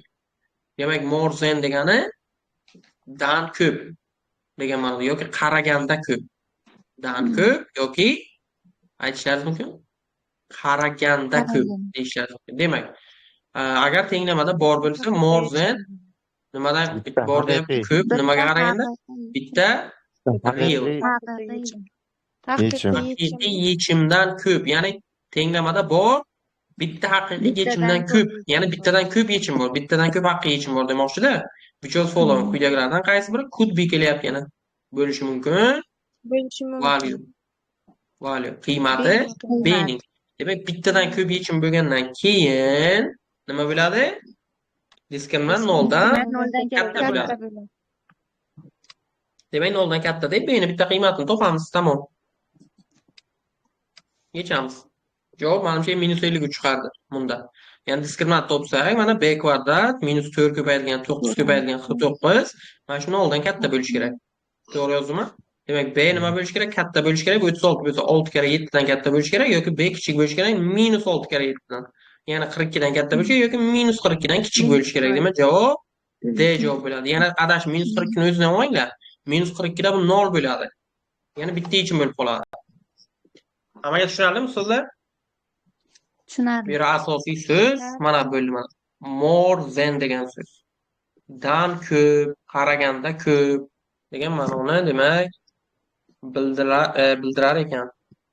Polynomialni demak ko'p xat dedik. Expressionni ifoda dedik. Above degan demak yuqorida dedik. 44-masalaga e'tibor beramiz mana.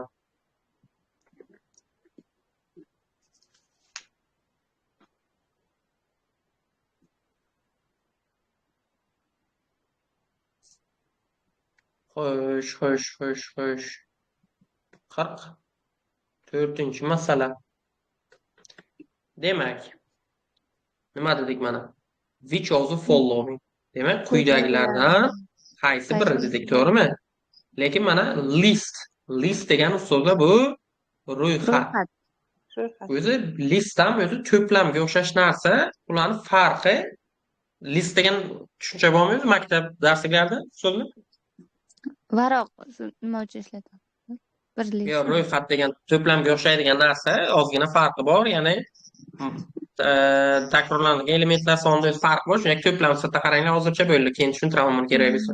Demak, quyidagi ro'yxatlardan qaysi biri to'plam desangiz ham bo'ladi hozir. Quyidagi to'plamlardan qaysi biri? Qarang. All degani bu barcha degani. Barcha solutionning yechim dedik. Demak, all solution bo'ladigan bo'lsa, barcha yechim. Ya'ni quyidagilardan qaysi biri deyapti? Barcha ro'yxatning barcha yechimlari to degani ga. Nimaga? Kvadrat equation tenglamaga above yuqoridagi.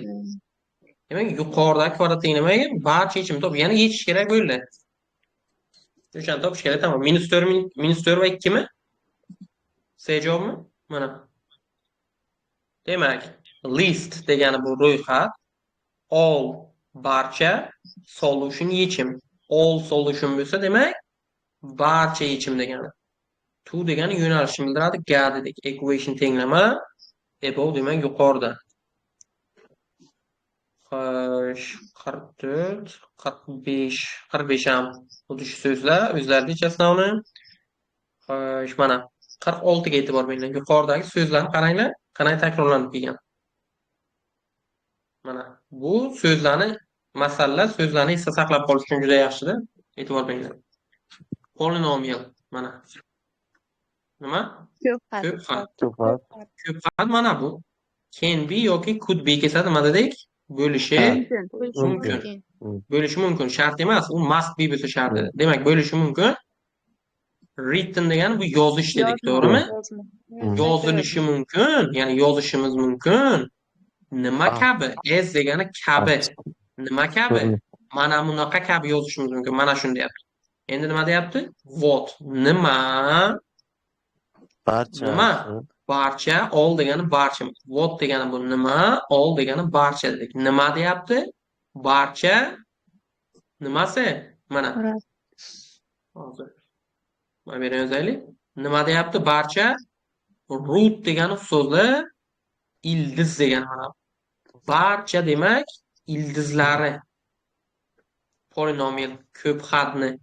Demak, ko'p xatni barcha ildizlari nima deyapti mana. Mana shuni ko'rib yozish mumkin. Ildizlari nima? Kim aytadi mana? Og'zaki kim aytadi so'zni? 1 minus 2. Men dur. Qaysi javob? Og'zaki. Bu yozib, mana bunaqa qilib ayniyat qilib yozish shart emas. Mana shundan yozilyapti. Ya'ni mana shu ifoda shunga teng. Ildizlarini toping deyapti. Mana buni 0 ga tenglashtirib yetish kerak, tamom. P barobar demak plus minus 1, bittasi minus 2. Demak javob C javob. Hammaga tushunarlimi so'zlarmi? Oldingi masalada bizni topgandik. O'sha bu yerda topish shart emas. Shuni yozish mumkin, yechimlarini toping deyapti. Xo'sh, demak polinomial ko'p xat, can be yoki could be kelsa bo'lishi mumkin dedik. Written degani yozish, as degani kabi, what degani nima, all degani barcha dedik, of degani ning, root ildiz, polinomial degani demak ko'p xat. 47 xuddi shu so'zlar, 48 ham xuddi shu so'zlar. Demak, 49 dagi so'zga e'tibor beramiz. 49-masaladagi so'z.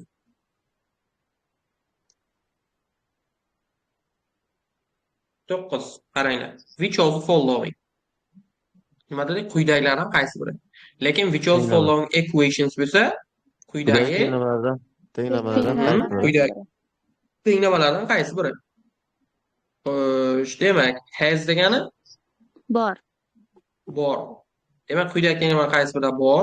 Grafigi nimada? In. X, Y, tekisligida. X, Y, plain, X, Y tekisligida. Keyin so'zda e'tibor beringlar. Mana bu with degani bu nimadirli degan ma'noda keladi. Nimadirli. Masalan, aytasiz-ku, masalan, yo'lda kimdir kelyapti, shlyapali deydi-ku, ya'ni li bor degan ma'no, nimadirli, nimadir bor degan ma'noda keladi. Tushundingizmi? Xo'sh, X, Y tekisligida nimali? No X intercept deyapti. No degani so'zda inkor ma'noda keladi. Ya'ni yo'q. To'g'rimi? Endi qaranglar. Endi e'tibor beringlar. Xo'sh. Bizga masalan X, Y tekisli mana bu funksiya olaylik, ha? Deylik mana bu funksiya olaylik. Mana bunday o'tsin. To'g'rimi? Mana bu nuqtalari so'zlar nima deyiladi o'zi? X o'qi bilan kesishish nuqtasi. Lekin ingliz tilida mana shuni X intercept deydi. Mana X o'qi bilan kesish nuqtasini X intercept deydi. Mana bu Y o'qi bilan kesish nuqtasini Y intercept deydi. Tushundingizmi? Mana bu ham demak X intercept. Tushunyapsizlar? Demak X intercept degan nima ekan bu? X o'qi bilan Kesish nuqtasi ekan. kesishish nuqtasi. Y intercept bo'lsa Y o'qi bilan kesish nuqtasi degan. Demak, quyidagilardan qaysi equation degan tenglamalar has degani bor ekan, grafik X tekisligida no X intercept, X o'qi bilan kesishmasligi kerak. Kim aytadi javobini? O'zi X o'qi bilan kesish nuqtasini qanday topamiz? Y 0 ga teng.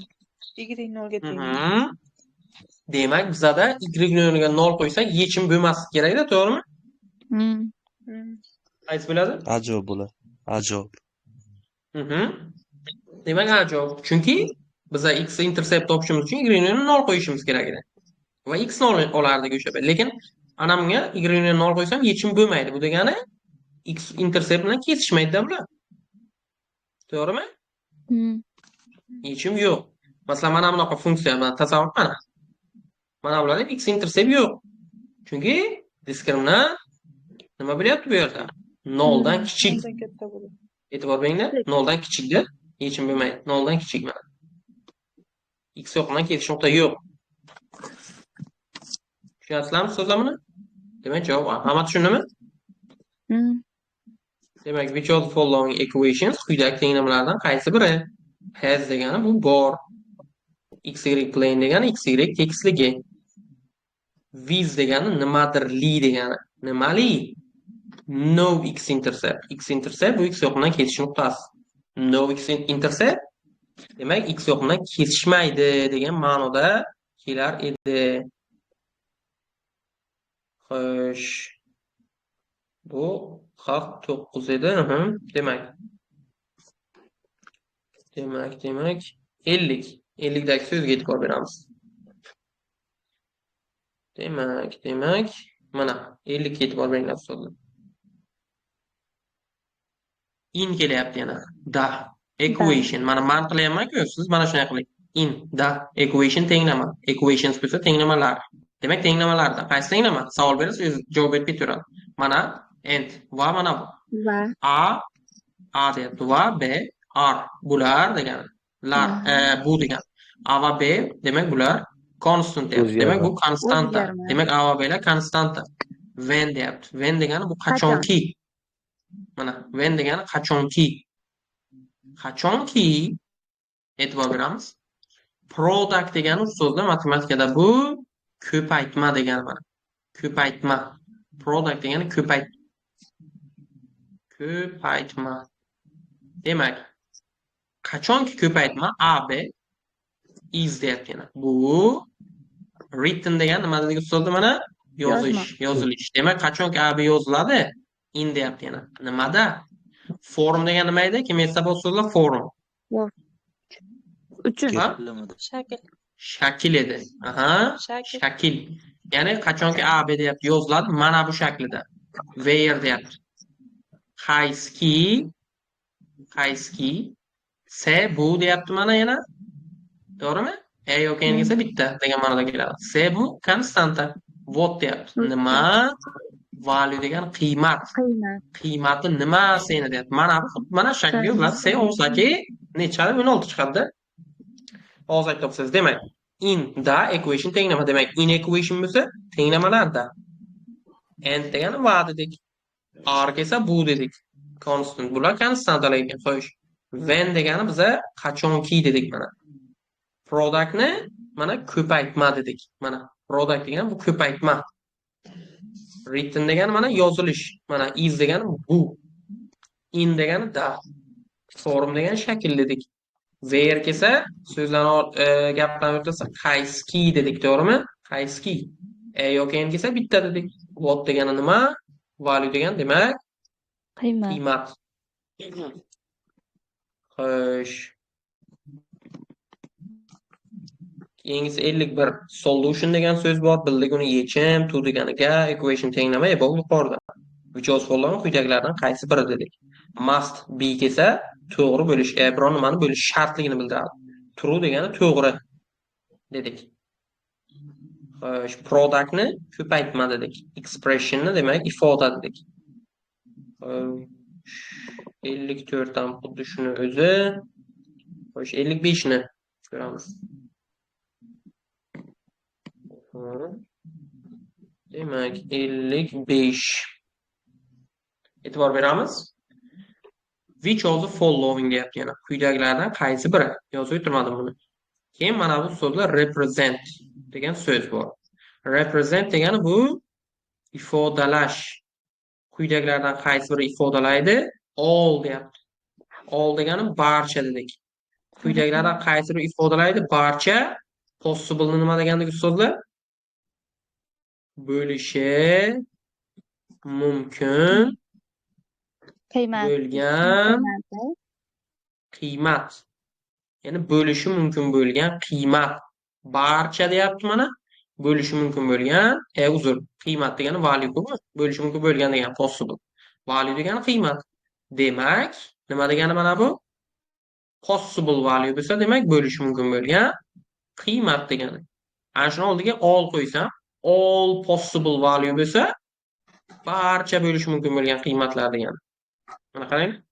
Barcha bo'lishi mumkin bo'lgan. X ni barcha bilan quyidagilarni qaysi ifodalaydi? Barcha bo'lishi mumkin bo'lgan qiymatlarni X ni Z deyapti. Qayski degani Z degani bu usulda aytdimmi? Qayski degani. Qayski satisfy degani usulda bu qanoatlantirish.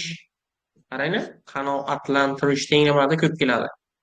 Quyidagilardan qaysi biri deyapti? Mana barcha x qiymatlari quyidagilardan qaysi ifodalar qaysi qanoatlantiradi? Equation tenglama nimani? Yuqoridagini. Shunchaki yechimini toping deyapti. O'zi aslida buni tarjima qilmasdan ham yechimini topsak ham bo'ladi. Lekin hozir hammasini tarjima qilish kerak-da. Xo'sh, demak, which of following quyidagilardan qaysi biri? To'g'rimi? Represent ifodalash dedik. Demak, which of following deyapti, quyidagilardan qaysi biri ifodalaydi? All. Barcha possible bo'lishi mumkin bo'lgan qiymatlarini Z. Qaysi satisfy degani qanoatlantiradi? Equation tenglamani above yuqoridagini. Demak, shuni yechishimiz kerak. Hamma tushunarli bo'ldi? Tushunarli.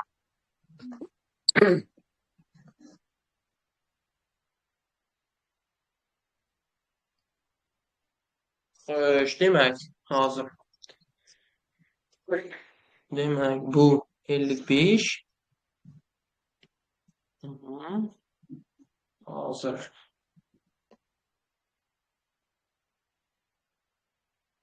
Endi e'tibor bering mana. 56 da o'sha o'rgangan so'zlarimizdan uzunroq masala berilgan. E'tibor beramiz. Demak, 56. E'tibor bering. Nima deyapti yana? Bir boshdan shoshilmasdan yozaveramiz. In da x-y plane, x-y tekisligi. Demak, x-y tekisligida grafigi polinomial nima dedik? Polinomialni Ko'p xatlar. ko'p xat. Demak, ko'p xat funksiyasi grafigi deyapti. E'tibor bering. F. Cross degani so'zi o'zi kesib o'tmoq. Cross degani bu kesmoq. Kesib o'tish bironaman. Kesib o'tadi. X axis nima degani bu so'zlar? X o'qini at degani buni nima dedik so'zlar? Da degan ma'noda keladi. In on at. Nimada? Exactly. Nima edi so'zlar exactly? Aniq. Aniq. Nimada? Ikkita nuqtada. Point. Ikkita nuqtada. Ikkita nuqtada kesib o'tadi. Ikki nuqtada. A unol va B unol. Where degani qayski dedik. Qayski A va B'lar both degani ikkalasi ham dedik. Yuqoridagi so'z o'rgandik. Both degani ikkalasi ham. Mana ikkalasi ham nima ekan? Mana ikkalasi ham pozitiv. Pozitiv degani musbat. Ikkalasi ham pozitiv ekan, musbat ekan. Which of the following quyidagilardan qaysi biri could degani bo'lishi mumkin degan. Nima qilish mumkin? Define degan nima edi so'zlar? Ko'paytir. Funksiyada keladi. Aniqlash. Aniqlangan. Mana. Ya'ni biza shunday funksiyani topishimiz kerak. Ikkita nuqtada kechadi. A unol va B unol. Bu degan nima? Yechimlari A va B da. To'g'rimi? X minus B. A da 0 bo'ladi, B da ham 0. Demak, yechimi A yu B. To'g'rimi?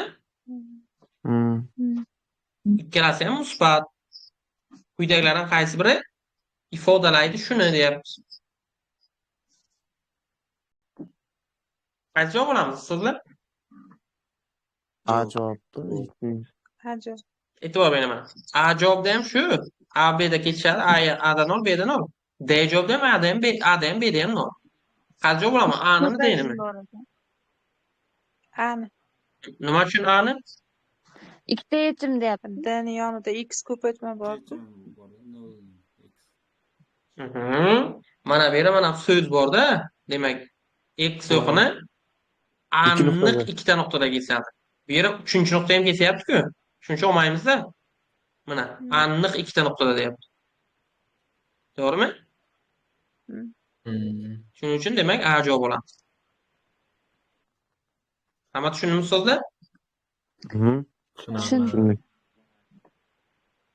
X y bilan x y teksligi in deganida in x y bilan bo'lsa x y teksligida. Polinomial ko'p xat dedik. Polynomial function ko'p xatli funksiya. Cross degani kesmoq. X axis x o'qi dedik. At deganida exactly aniq. Point degani nuqta dedik, to'g'rimi? Where degani qaysiki? Mana ikkita nuqta A yo'nal va B yo'nal. A va B both ikkalasi ham pozitiv. Musbat. Quyidagilardan qaysi biri could bo'lishi mumkin? Define aniqlash. Ya'ni quyidagilardan qaysi biri aniqlashi mumkin? Nimani? O'sha funksiyani deyapti. Xo'sh, 57. Xo'sh. So'zni bildik buni 57 ni. 58 ham xuddi o'sha so'zlar. 59 ham xuddi o'sha so'zlar. 60 ham xuddi o'zi. 61 so'zlar. 62 ham, 63 ham. Xo'sh. Demak, 63 da mana bu so'z bor ekan, ko'ramiz. 63-savolga e'tibor beramiz. Demak, e'tibor beringlar. 63 berilgan mablag', xo'sh. Bir boshdan yana ketdik mana. In the equation demak tenglama. Tenglamada qaysi tenglama? Savol berasizlar. Bu yuqoridagi tenglamalar. A va B'lar keyin mana bu so'z bo'lsinlar. Give degani bu biror nimani bermoq. Given bo'lsa shunchaki berilgan deb ketaveringlar. Xuddi o'tgan zamonda berilganday. Mana, chunki bitta so'z ko'rdingizlar, o'shanga o'xshaydigan so'z ko'rsangizlar, o'shani o'tgan zamonda deb ketavering. Ya'ni biron o'tgan zamon degan o'sha qilib bo'lingan. Demak, A va C'lar berilgan. Mana, givenni berilgan deb ketaverish kerak bu yerda. Berilgan. In terms of so'z kelyapti. Nima dedik buni? In terms of orqali edi. Mana x orqali berilibdi hammasi. Which of following expressions. Yo'q. Quyidagilardan emas, quyidagi ifodalardan qaysi biri is deyapti mana. Bu mana shunga ekvivalent. A minus B plus C ga. A minus B plus C ni topishimiz kerak. Shunchaki o'rnaga ketib qo'yamiz, tamom, soddalashtiramiz. Javob tezda kelib chiqadi. Hammaga tushunarlimi? Given berilgan degan in terms of orqali. Expression ifoda. Hammaga tushunarlimi so'zlar bu? Aha. Mayli. 64 da demak. What deyapti. Nima degani? Possible degani bo'lishi mumkin bo'lgan. Value degani bu qiymat. Which of following quyidagilardan qaysi biri? Solution degani yechim dedik. Equation degani demak tenglama. Xo'sh, 66 da ham shu narsa, 67 da ham shu narsa, 68 da ham xuddi shu, 69 da ham xuddi shu. Ya'ni xuddi shu deganimiz sanab chiqasizlar, tezda chiqmaganini ko'ramiz yana. Xo'sh, keyingisi 70 ga e'tibor beramiz. Xo'sh, 70 ga qaraymiz, demak. 70. E'tibor bering mana. When mana shu so'zni mana aytdim. Qachon emas, endi qachonki degani. Qachonki mana bu rewritten. Nima dedik buni? Mayli yozish deb ketaveringlar mana. Yozish deb ketaveringlar. Demak, mana shu yozilgan ekan. Form. Shakl. Mana in the form nima shaklida? Da degani form shakl. Mana bunaqa shaklda yozilgan. B ni qiymatini toping. Shunchaki ayniyat qilib B ni qiymatini topasizlar bo'ldi bu yerda. 71 ham xuddi shunaqa. 72 ga e'tibor beramiz. Mana 72 da o'sha o'rgangan so'zlarimiz. Xo'sh, 72. E'tibor beringlar mana. Yana shu x y teksligida for degani mana bu 4. 4 da x intercept nima dedik? 4 ta nuqtada kesib o'tish. X intercept o'zi nima dedik? X ni kesib O'qida ketishadi. X bilan kesish nuqtasi. Demak, 4 ta x bilan kesish nuqtasi grafikni mana polinomial ko'p xatli funksiyani 4 ta x bilan kesish nuqtasi berilgan ekan mana. Mana shular deyapti-da. Bular mana bular deyapti. Which of following quyidagilardan qaysi biri? Faktori. Nima dedik faktorni? F ning bo'luvchisi. Bo'luvchisi f quyidagilardan qaysi biri bo'luvchisi deyapti. E'tibor bering. 4 ta böluvchisi bor. Funksiya qanaqadir funksiya berilgan bizaga. Bu 4 ta böluvchisi bor. E'tibor bering. Deylik bizaga f at x qanaqadir funksiya berilgan. Bunda 4 ta böluvchisi bor. Ya'ni 4 ta böluvchisi emas, uzr, 4 ta ildizi bor. -2, 3, 0, 1. Bu degani f at x qandaydir? X plus 2 ko'paytirilgan x minus 3 ko'paytirilgan x minus 0 ko'paytirilgan x minus 1 va aniq bu emas, bilmaymiz buni. Ko'paytirilgan qandaydir yana kx ko'rinishda, to'g'rimi? Hmm. Mana shunaqa ko'rinishda, to'g'rimi? Mana -2 yechim 0 ga tenglashsa -2 yechim chiqadi. 0 ga tenglashtirib 3 yechim chiqadi. 0 yechimi bor, 1 yechimi bor va qandaydir x ga bog'liq yana nimadir ifoda ham bo'lishi mumkin. F at x umumiy holda shunaqada, to'g'rimi? Mhm. To'g'rimi so'zlar? Hamma tushundimi? Quyidagilardan qaysi biri mana shu böluvchisini toping shu yerda. Qaysi bir böluvchi? Demak, bu yerda böluvchi juda ham ko'p. Masalan, mana bu yerda hozir x plus 2 degan javob bo'lsa, o'shani ham olishimiz mumkin edi. X minus 3 ni ham olishimiz mumkin. X ni o'zini ham, x minus 1 ni ham olishimiz mumkin. Mana qarang. Hamma böluvchilarni yozib chiqaman. Hamma böluvchilar. Mana birinchi tushunib olaylik, masalan, böluvchilar yoki nima deymiz uni? All factors. Mana all degan hamma dedik. Hamma böluvchilar. X plus 2 ham böluvchi, x minus 3 o'zi ham böluvchi. Bu funksiya uchun ne ifade x uchun? X ni o'zi ham böluvchi, x minus 1 ni o'zi ham böluvchi. To'g'rimi? Va x plus 2 ko'paytirilgan x minus 3 ham böluvchi-da. To'g'rimi? X plus 2 ko'paytirilgan x ham böluvchi.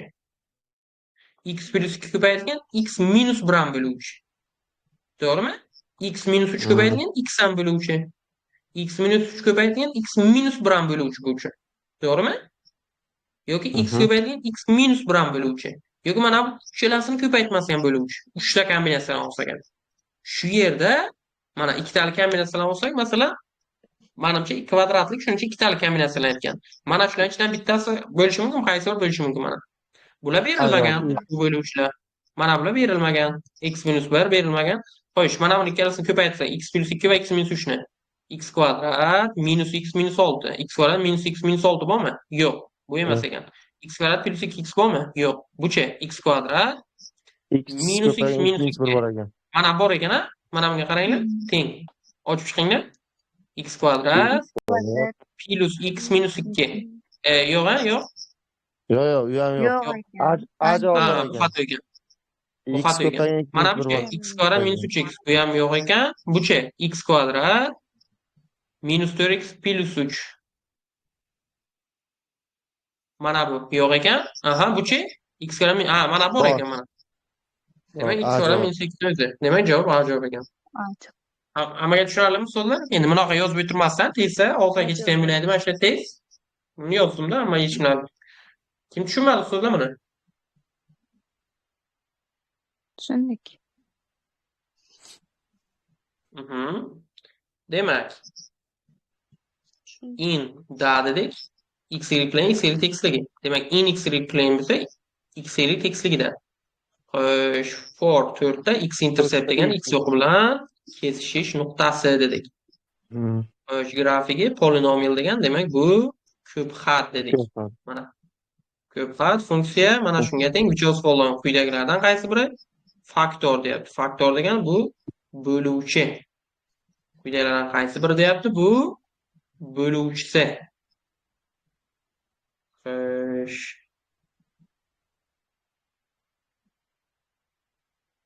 Demak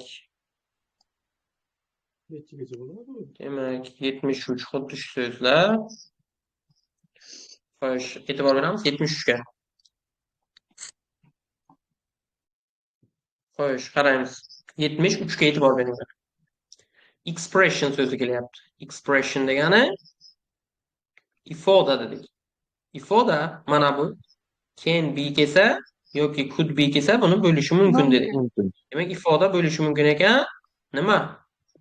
Written degani yozish degan, yozilishi mumkin. Mana as degani kabi.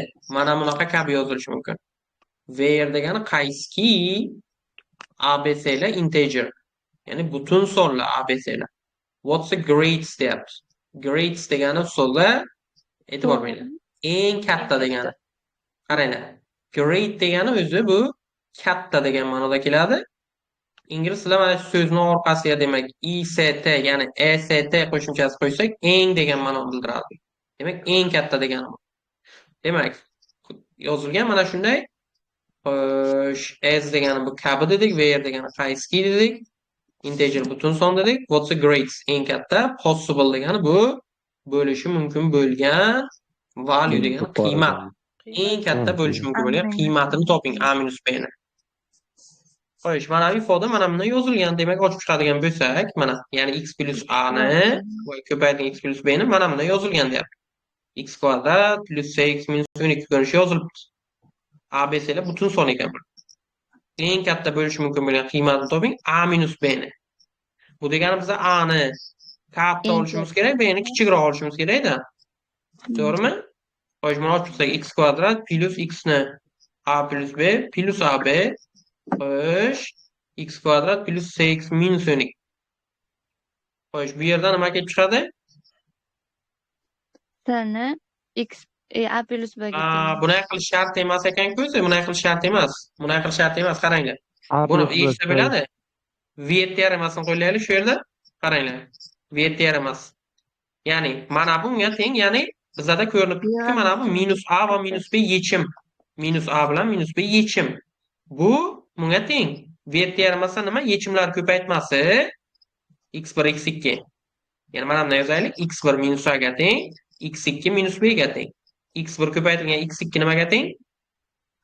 Minus 12. Minus 12 ga teng. Bu degani minus a ko'paytirilgan minus b minus 12.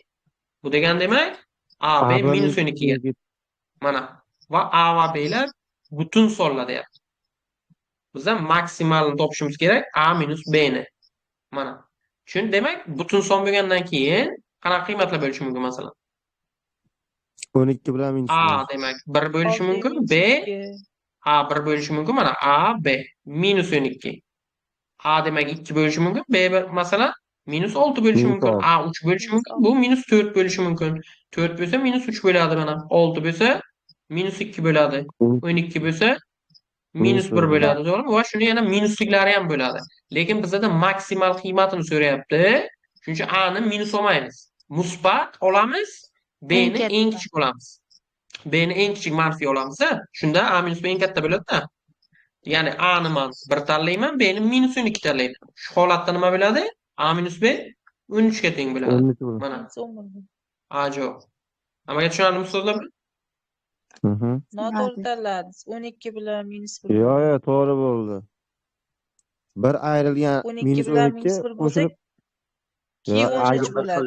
Ha, uni qilsangiz ham to'g'ri. Uni qilsangiz ham bo'ladi. Endi bu yerda mana bu a minus b ni hisobiga ikkalasi bir xil bo'lib qoladi-da. Ikkalasidan bir xil chiqadi. Chiqar ekan. A minus Ama b tushundan degan so'zlar? sharti bor-ku. Nima degan? tushunarli. A minus b sharti bor-ku, shunga 12 minus 1 bo'ladi demoqchiman. ikkita minus plus bo'lib ketadi-ku. Ikkalasidan bir xil chiqadi. Ha, o'sha 12 bilan minus 1 ni tanlaymiz deyapti. To'g'ri, buni tanlasangiz ham bo'ladi. Buni tanlasangiz ham bo'ladi, lekin bu ham bo'ladi, to'g'rimi? Ikkalasi bir xil-ku. Ha. Bu yerda aytmagan sharti masalan a b dan katta yoki unaqa deb alohida shart qo'ymagan, ikkalasi ham bo'laveradi, farqi yo'q. Demak, expression buni demak ifoda dedik. Can be yoki could be demak bo'lishi mumkin dedik. Rewritten degani demak yozish dedik buni. To'g'rimi? Mana yozish. As degani buni ko'payt, kabi. Where degani bu qaysi dedik mana. Where degani qaysi. Integer butun son. Greatest eng katta dedik. Eng katta. Greatest degani. Possible degani buni yozgandik. Bo'lishi mumkin bo'lgan degani. Value degani demak qiymat. Hammaga tushunarlimi bu? Aha. Demak 75 76 hozir 74 76 Possible deyapti. Ya'ni bo'lishi mumkin bo'lgan degan solution yechim equation tenglama above yuqorida. Xo'sh, hamma o'tilgan so'zlar 70. Xo'sh. Endi 78 da so'zlar o'zi qaranglar. Xo'sh, hozir 1 minut. Xo'sh, demak hozir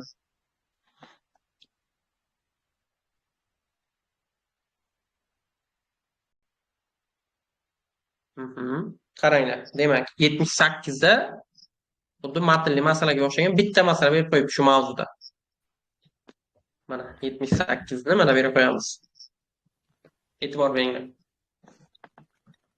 Tarjima qilib beraman. E yoki N kelsa buni bitta degan ma'noda keladi. Endi poster. Poster degani so'zlar katta rasm bo'lyapti-ku, nima deydi? Maktablarga qo'yiladi, prezident rasmi nimada qo'yiladi deydi o'shani o'zbekchaga. Ingliz tilida o'shani poster deydi. Ha? Poster. Nima edi? Katta rasmda plakatmi nima deydi? Plakat. Shunaqa Portret. portretmi, ish qilib shunaqa. Demak, shu posterda deyapti, has degani bu bor dedik. Demak, posterda bor ekan nima? Yoki N kelsa buni bitta degan ma'noda keladi dedik. Qo'shimcha aytib qo'ydik. Area. Area degani usulda bu yuza degani. Demak, o'sha poster degan rasmda bor ekan, area degani yuzasi 432 Kvadrat. square degani usulda bu kvadrat degani. Mana square degani mana kvadrat. Hamma tomon mana 90. Mana shu nomni square deydi. Kvadrat, inch. Inch degani o'zini o'lchov birligi ular. Biz masalan santimetr kvadrat, metr kvadrat o'lchaymiz, ular inchda o'lchaydi. Demak, rasmda bor ekan yuzasi 432 kvadrat inch. Endi e'tibor beringlar. Masalan, bizga to'rtburchak berilgan bo'lsa, to'rtburchakni ingliz tilida rectangle deydi. Mana rectangle deydi. Mana bu tomonning uzunligini, tomonni length deydi. Mana bu tomonni width deydi. To'rtburchakda. Ya'ni length degani bu demak mana bu yo'q, ya'ni uzunligi. Mana uzunlik, width degani usulda demak bu kenglik degani. Mana rectangle degani demak bu nima dedik? To'g'ri to'rtburchak. Demak, to'g'ri to'rtburchak degani mana. Xo'sh, square desa demak bu kvadrat. Mana square degani bu kvadrat degani. Xo'sh, demak nima deyapti? Mana length uzunligi x deyapti inchlarda. Xo'sh, nimani? Shu rasmni. Demak uzunligi rasmni mana lengthsi uzunligi 6 inch e'tibor beramiz. Longer degani uzun. 6 inch uzun. Zen degani mana aytgandimki qaraganda degani. Nimaga qaraganda uzun mana? Qaraganda. Nimaga qaraganda uzun? Widthga. Ya'ni width degani kenglikka. Kengligidan 6 inch uzun ekan. Quyidagi which of following equation deyapti. Equation nima dedik? Tenglama. Quyidagi tenglamalardan qaysi biri can be degan bo'lishi mumkin, ha? Nima bo'lishi mumkin? Solve degan so'zda bu yechmoq. Masalani yechmoq misolni. Solution yechim edi-ku.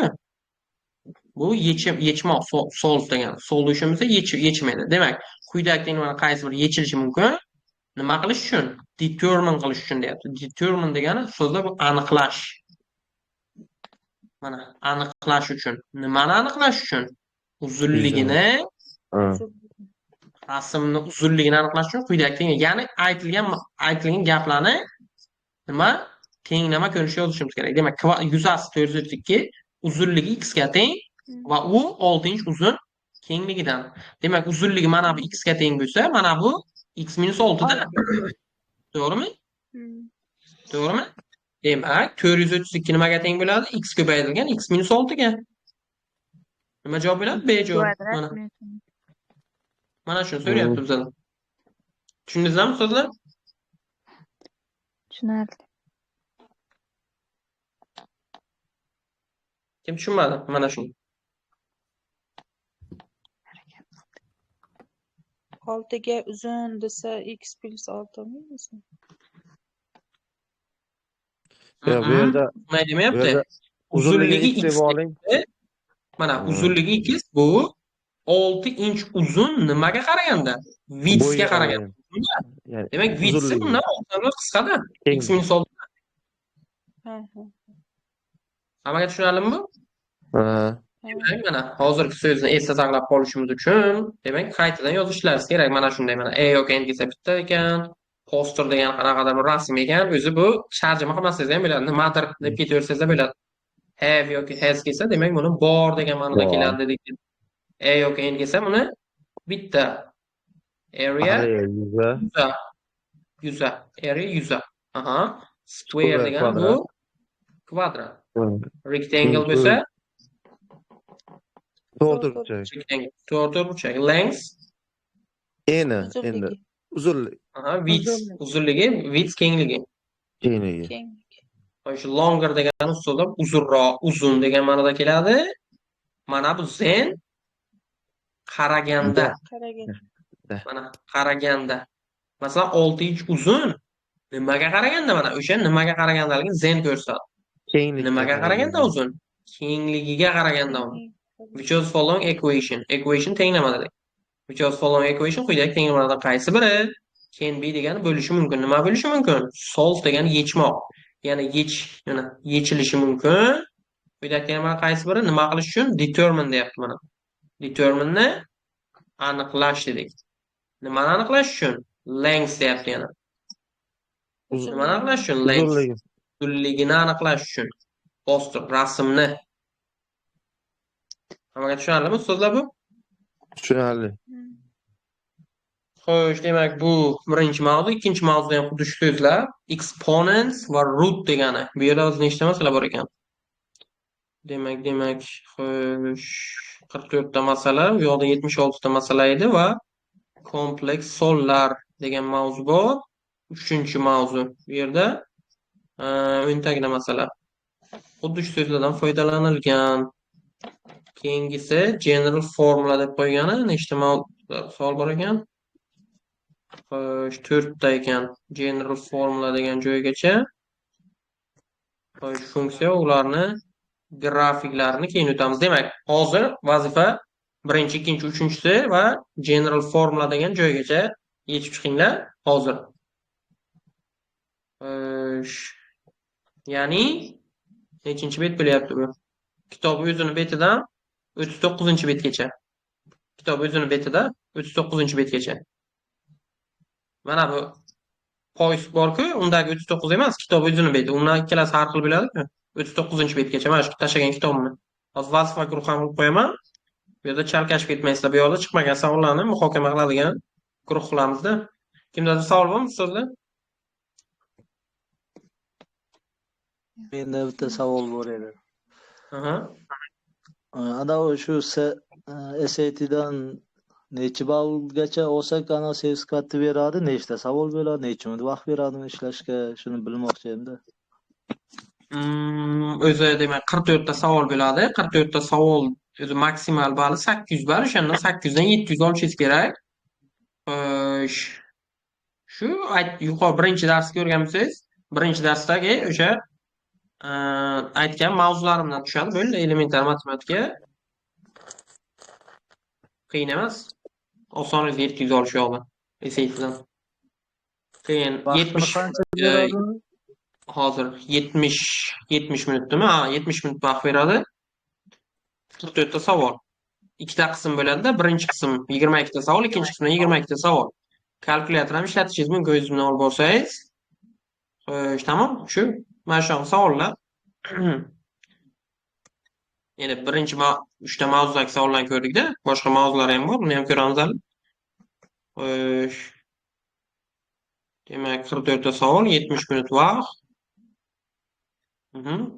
Shu. Rahmat. Vazifani tushundingizmi so'zlar demak? Hozir demak mana bu yozganlarimizni men PDF qilib tashlab beraman. Bitta qarab, ko'z yugurtirib olasiz hozirgi so'zlarga. Demak, video darsni ham tashlab qo'yaman. Keyin vazifa guruhi ham qilib qo'yaman. Faqatgina video dars tashlanadi-ku vazifa guruhga. Keyin yana davom etamiz. Ustoz keyingi dars qachon bo'ladi? Guruhda yozaman. Ana qilib oling. Xo'p. Hozir demak vazifa ustozlar birinchi, ikkinchi, uchinchi mavzu 39-betgacha. Assalomu Siz de alaykum. bilasiz. Salomat bo'ling.